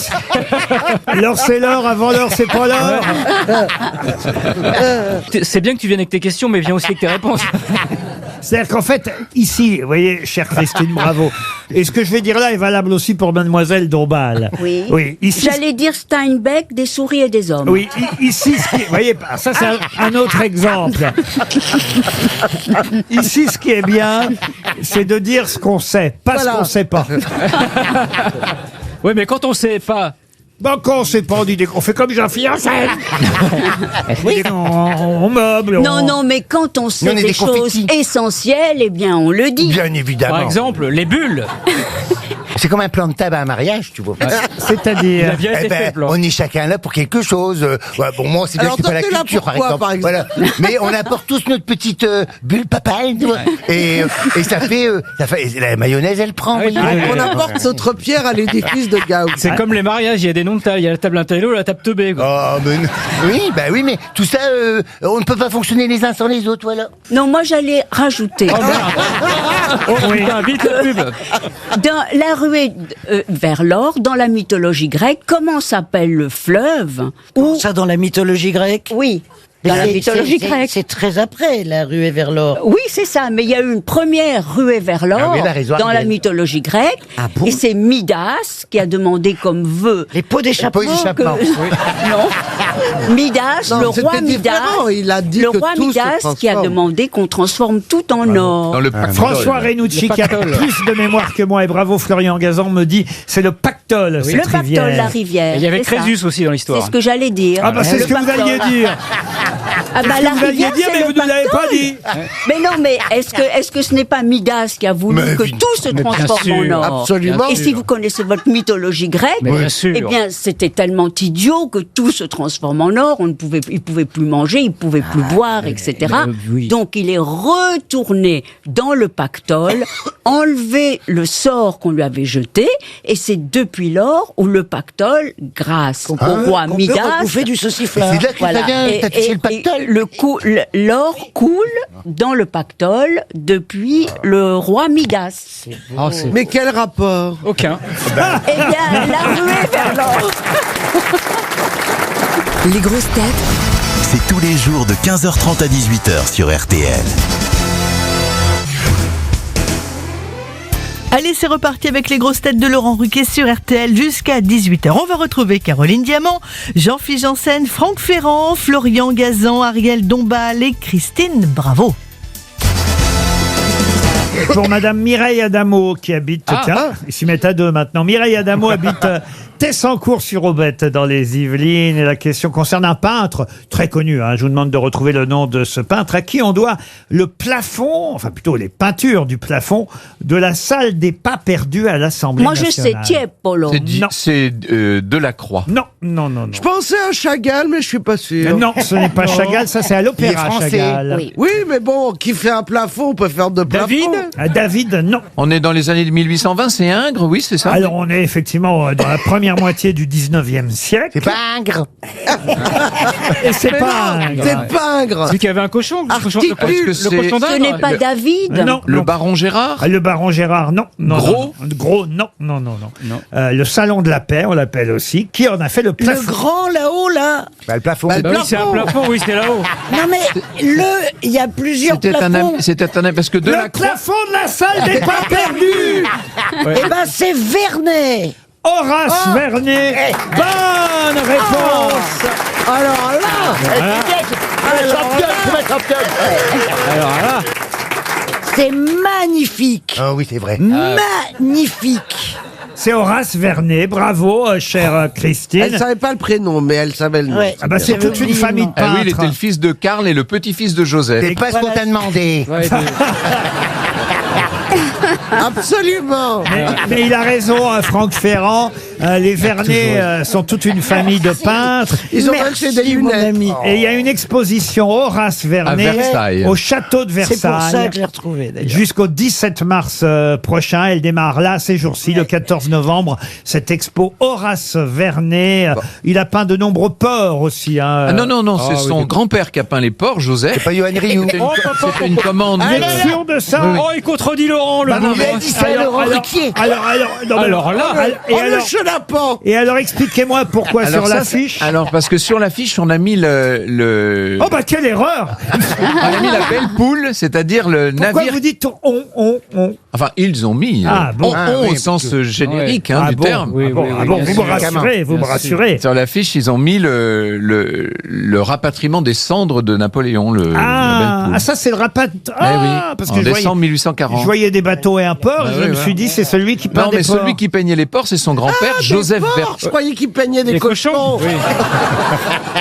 C'est connu. C'est le roi Louis Il y a- XV qui avait commandé à son grand-père Joseph tous les ports de France. Et c'est lui aussi qui a peint cette célèbre toile dont on connaît le nom grâce au fameux sketch de Pierre Dac et de Francis Blanche, parce que Pierre Dac dit avoir un tatouage sur lui, un tatouage qui représente la prise de la Smala d'Abdelkader par le duc d'Aumale le 16 mai 1843. Le plus grand tableau du monde. Voilà, et donc le plus grand tatouage qu'il pouvait avoir. Et effectivement, ça fait partie du sketch. Et j'avais oublié que c'était aussi Horace Vernet qui avait peint la prise de la Smala d'Abdelkader par le duc d'Aumale à Taguin, qui n'est pas facile à représenter en tatouage, j'imagine. Il faut un grand dos, quoi. Ah, non, mais c'est surtout que c'est une toile. Elle occupe toute une partie de l'aile du nord du château de Versailles. Ah oui, c'est une toile absolument incroyable. Horace Vernet, c'est une exposition RTL, je tiens à le dire. Oui, c'est voilà. aussi un peu pour ça que je vous en parle. Bien sûr. Ah oui, c'est nous-mêmes qu'on a fait le vernissage, l'accrochage. Même qu'on a fait, il y a des tableaux qu'on les a fait nous parce qu'il en manquait. Nous, c'est un important qu'on est pour la culture. Ah oui. Je peux rajouter quelque chose? Non. Non. Eh bien, l'affiche, ils ont pris donc les cendres de Napoléon qui revenaient de l'île d'Elbe. Oui, très bien. Non, de merci. Sainte-Hélène. C'est Sainte-Hélène. Qu'est-ce qu'elle dit? Pourquoi vous êtes toujours à côté, Ariel? Mais non, mais j'essaye de me souvenir d'où viennent les cendres de Napoléon. De la cigarette de la c'est là cigarette. où il est mort. Oui, il est mort. Oui. Voilà, île d'Elbe. Non, Sainte-Hélène. C'est terrible, hein. Ça rentre pas. hein. Non, ça. C'est pour... Pour Alexandra Spino, même Spino habite Bordeaux. Une toute dernière question assez facile, hein, parce que Jean-Pierre Yvon a commencé son histoire commerciale, certes, mais aussi, on va dire, culturelle, historique, en 1986. Et monsieur Jean-Pierre Yvon a créé cette marque en hommage à sa ville natale. Depuis, c'est son fils Charles Yvon qui dirige cette entreprise. On peut d'ailleurs acheter leurs produits sur Internet. Mais quels produits hommage à leur ville natale? Les chaussettes? Les chaussettes, non. C'est quelque chose de la ville. Oui, c'est absolument. Ce sont des Qui savons. incarne la ville? Oui, absolument. Des savons. Des savons, non. Les Les bêtises de parapluies de Cambrai. Cherbourg? Pardon? Les parapluies de Cherbourg? Les parapluies de Cherbourg. Bonne réponse de Christine, Suffisait de- bravo. Non, mais attendez. En fait, Il s'est passé un truc du côté de chez Non, non, mais Christine. il suffisait T'as de... branché quelque chose? Non, C'est ma championne. il suffisait de chercher quelle ville incarnait quelque chose. Ah ben oui, les calissons depuis que je te d'Aix. colle, Les ça va mieux, calissons là. d'Aix. Qu'est-ce que vous dites? Depuis que je la coche, ça va beaucoup mieux, c'est bien. T'es revenu en force. T'es revenu en force dans l'émission. Un c'est super. tambour battant, hein. Une Et remontada. comment vous la coachez alors? Je me sens Ah bah, bien. Ah bah. je Il dirais. vient à la péniche. tout. Oui, puis il faut lui mettre la carotte au bout, hein, Christine. Sinon, sinon il y va pas. À 3h de l'après-midi, vous êtes ivres tous les deux. Ah, il y a les deux bourrés Ben, et la c'est droguée. On est, tu sais quoi, on est heureux. Ah voilà. oui. On est des provinciaux heureux. Ouais, c'est vrai. On est d'une élégance Vous êtes toute des provinciale. Parisiens malheureux, nous on est des Oui, provinciaux heureux. Parisien aigri, le gars. Vous êtes des Parisiens cultivés. On incarne le pays du nord Non, au vous- sud. Ouais, la liberté. Vous incarnez l'alcoolémie, surtout. Nous, on est des confettis, on est la Vous êtes fantaisie. les AA, les On est intrigues heureux. Est-ce que tu sais ce que ça veut dire? Heureux. Voilà. Putain, à côté- On est gay. Ariel, tu voulais rajouter quelque chose? Vas-y, Ariel, c'est le moment. Ah, on Vas-y, est dis quelque chose, gay. Ariel. côté de vous, Napoléon est mort. À Sainte-Hélène. Je suis chez les fous. Définitivement, je suis chez les fous. Les grosses têtes C'est tous les jours de 15h30 à 18h sur RTL. RTL. C'est l'heure de l'invité du jour. Ah, l'invité du jour est à l'affiche d'un film qui sort demain, le nouveau film d'Alexandre Arcadi, Le Petit Blond de la Casbah. Quelle distribution, quel casting! Marie Gillin, Léo Campion, c'est Le Petit Blond de la Casbah, Valérie Caprisky, Patrick Mille, Dany Briand, Françoise Fabian, Pascal Elbé, Franck Dubosc et notre invité du jour, Michel Bougenat. Michel Bougenat, qui joue dans le nouveau film d'Alexandre Arcadi, Le Petit Blond de la Casbah. Michel qui est aussi en tournée à travers la France avec son spectacle, avec ses bretelles, sa chemise rouge et son chapeau pour les dernières représentations d'Adieu les Magnifiques. Oui, pendant 1 an et demi. Eh oui, 1 an et demi de tournée, vous vous rendez compte, hein. Ce sont des adieux interminables. Exactement, je veux pas les lâcher, j'ai beaucoup de mal. Mais il faut rappeler quand même que c'était un anniversaire aussi, parce que c'était en 1983 que vous aviez commencé cette saga des Magnifiques. Vous aviez repris le spectacle en 2003 avec les Nouveaux Magnifiques, et 40 ans après, ou 20 ans après, si on compte le dernier spectacle, vous recommencez avec Adieu les Magnifiques. Ça, c'est pour votre spectacle Seul en scène. Mais commençons par le cinéma, cher Michel Boujna, avec cette nouvelle saga, puisqu'on connaît évidemment les premiers films d'Arcadie. Il en a fait beaucoup, Arcadie, mais on se souvient évidemment que ses premiers films étaient liés, on va dire, à son parcours depuis l'Algérie jusqu'ici, sur la métropole, on pourrait dire, à cette époque-là, jusqu'en France. Le Petit Blond de la Casbah, c'est la partie, on va dire, de son enfance à Alexandre Arcadie. C'est bien ça? Oui, c'est comment et à quel moment d'abord comment il a vécu son enfance, sa petite enfance, et après la deuxième partie du film, c'est comment il est parti. Léo Campion joue Alexandre Arcadie. Ça doit jamais être facile pour un gamin de jouer le réalisateur qui le dirige, mais encore plus dur peut-être pour l'adulte. C'est Patrick Mille, c'est ça qui joue? Oui, c'est ça, absolument. Qui joue Alexandre Arcadie, devenu réalisateur. Ouais, et qui retourne dans sa terre natale, et qui, à l'occasion de ce voyage, se rappelle et se remémore sa vie. Et vous alors, Michel Boujna, dans tout ça? Moi, je fais un caméo. Ça s'appelle un caméo. Ça veut dire, on est beaucoup dans le film à être venu juste faire 2 jours ou 3 jours. Et donc, je joue un type plutôt sympathique, le propriétaire de l'immeuble où il habite. Et ils n'ont pas payé le loyer depuis longtemps, et je leur propose un appartement plus grand. C'est assez rare. Oui. À ciel ouvert. C'est un truc qui n'existe plus. Alors, ce qui est quand même intéressant d'ailleurs, c'est que, évidemment, cet immeuble, c'était en Algérie, puisqu'on connaît le parcours d'Alexandre Arcadie. Mais en revanche, l'immeuble dans lequel s'est tourné le film, c'est en Tunisie. Oui, absolument. C'est Chez en vous? Tunisie, dans la Médina, dans mon pays, enfin dans ma terre natale en tout cas. Ce qui est très touchant dans le film, évidemment, surtout en ce moment, c'est de voir qu'il y a des juifs, des musulmans, des chrétiens qui vivent tous ensemble dans le même immeuble. Et ils se font à manger les uns pour les autres, ils rigolent ensemble, il y a un moment de fraternité, de joie que j'ai connu moi. Et ça, c'est évidemment, ça fait du bien de voir ça.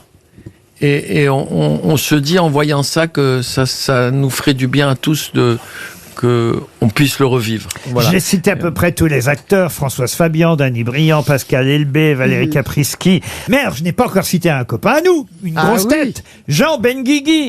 Ah oui, ça alors, ça. Il paraît qu'il est extraordinaire. Il joue une femme. Il joue une grand-mère. Ouais. Moi, j'ai vu le film. C'est vrai qu'on ne peut pas faire plus grand-mère que Benguigui. Non, mais... D'un autre côté, il a déjà de la moustache à la base. Mais il ressemble. Il y a une Arcadie m'a raconté que dans une des projections, il y a une femme qui est venue le voir en disant: vous savez quoi, la grand-mère, c'est exactement la mienne. Mais non, mais il m'a envoyé une photo, honnêtement. Il est incroyable. Eh oui, Jean Benguigui joue la grand-mère dans Le Petit Blond de la Casbah. C'est absolument Et incroyable. c'est pas une caricature. Hein. Non, il est tout à fait touchant. C'est très étonnant. Hein. Ça sort demain, Le Petit Blond de la Casbah, le nouveau film d'Alexandre Arcadie. Mais j'imagine que vous allez faire pas mal de promos, cher Michel Boujna, et pour ce film, et surtout aussi pour votre tournée Adieu les Magnifiques, même si j'imagine que c'est complet partout où vous passez. Évidemment. Mais oui, évidemment, Michel. Alors, l'avantage ici dans cette émission, c'est que vous faites plusieurs promos en même temps. La preuve, voici Cyril Hanouna. Salut mes petites beautés, ça va les chéris? Il y a plein de pipeaux, il y a même Jean-Pierre Coff qui est là, ça va Jean-Pierre? Les chéris, Michel, mon chéri, mon bébé chéri, on est tous les deux de Tunis. Voilà, du coup je voudrais qu'on explique à Sermal. Hein, c'est pas une insulte, Armal. Ça veut dire que vous êtes des génies. Pas vrai, Michel? Oui. Oui, j'adore, Michel. Voilà. Donc, faut qu'on dise à Sermal que la choucroute, c'est sympa. Hein, mais si à la place du chou, on met un peu de semoule, à la place des saucisses, on met 2-3 merguez, et à la place du lard, on met un peu de mouton, on appelle ça une couscroute, c'est mal aidé. Couscroute. Ah, d'accord, il y a Stéphane Bern. Il est fou. Cet homme est fou. Je ne sais pas si vous écoutez RTL régulièrement, Michel. Je ne vous parle pas des grosses têtes, mais juste avant les grosses têtes, il y a une émission qui s'appelle L'heure du crime. Et cette émission est présentée par quelqu'un qu'on adore, qui s'appelle Jean-Alphonse Richard. Ah, je l'adore. Vous écoutez, Christine? Ah, je l'adore, mais je le rate jamais. Eh bien, le voici, Jean-Alphonse Richard. Jean-Alphonse Richard sur RTL. L'heure du crime. Bonjour, ici Jean-Alphonse Richard. Exagère. Le seul homme avec une carte d'identité à 5 pages pour pouvoir y mettre ses prénoms. D'habitude, j'annonce une tragique nouvelle comme un meurtre, un assassinat ou pire, une prise de parole de Johan Rioux.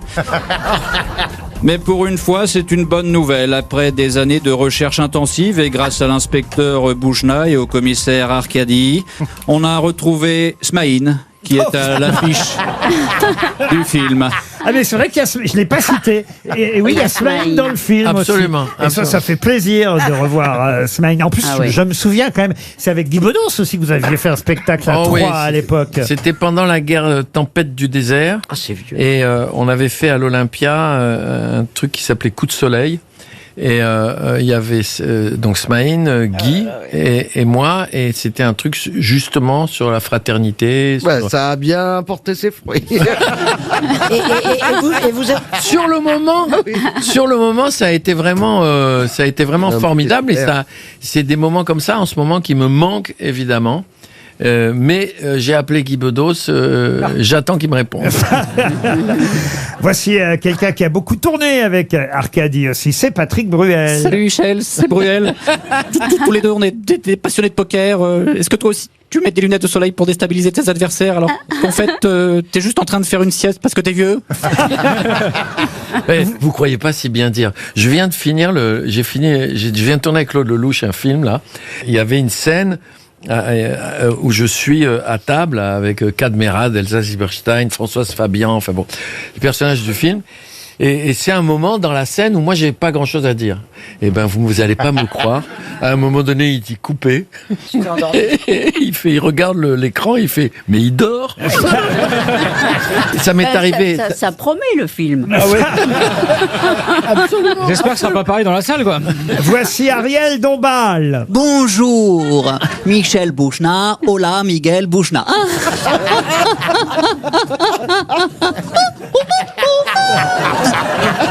Ah, Miguel, je vous ai adoré dans le film 3 hommes et un couffin. Qu'y a-t-il de plus beau qu'un homme qui s'occupe d'un bébé pendant que la mère se repose de l'effort d'avoir donné la vie? No está la realidad, la mamá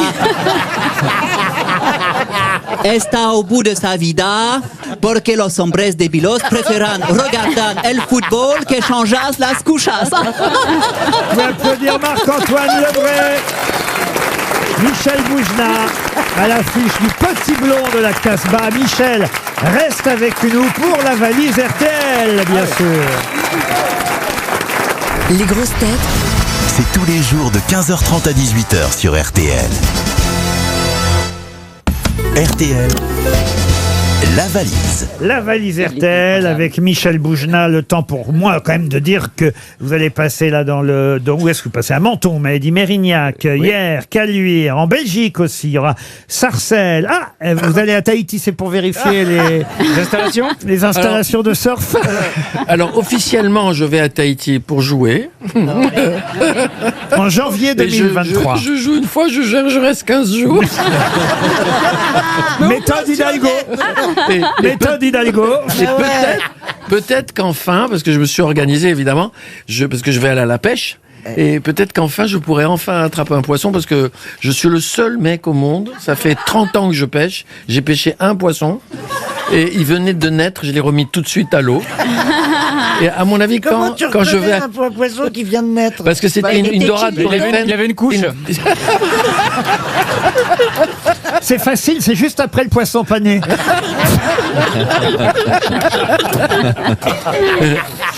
À mon avis, quand je vais pêcher, les mamans au poisson, elles disent au petit, vas-y, tu peux sortir, va t'amuser. C'est Michel qui pêche, tu risques rien. J'espère que vous allez être plus doué pour la valise RTL, pour attraper un de nos auditeurs et qu'il morde à l'hameçon de la valise. 1091 € dans notre nouvelle valise. L'album d'Ibrahim Malouf, Capacity to Love. Et attention, Florian Gazan lui-même a ajouté ce matin à 6h55, et oui, il se lève tôt lui aussi, Florian, il a ajouté l'intégrale des bandes dessinées des albums Black et Mortimer, dont le dernier premier album L'Art de la guerre. Tout ça, évidemment, aux éditions Black et Mortimer, comme leur nom l'indique. Michel, un numéro de 1 à 20 pour choisir un auditeur ou une auditrice au hasard. 5. Le 5, vous allez appeler Nicolas Kibler, qui habite à Blois, donc dans le Loir-et-Cher. Ça va sonner chez Nicolas. Vous vous présentez, enfin, vous avez déjà fait l'émission, vous connaissez, vous savez comment ça se passe. Oui, bien sûr. Je vous laisse faire. Ça sonne chez Nicolas, un Blésois, donc. Ouais. Allô, bonjour. Nicolas. Bonjour, c'est Michel Boujna au téléphone. Bonjour Michel. Bonjour, c'est pour la valise RTL, vous êtes prêts? Je suis prêt. Alors, qu'est-ce que je dois dire maintenant? Quel est le contenu, de la valise? Tu vois, ça, c'est un comédien. Nicolas. C'est un comédien. Nicolas.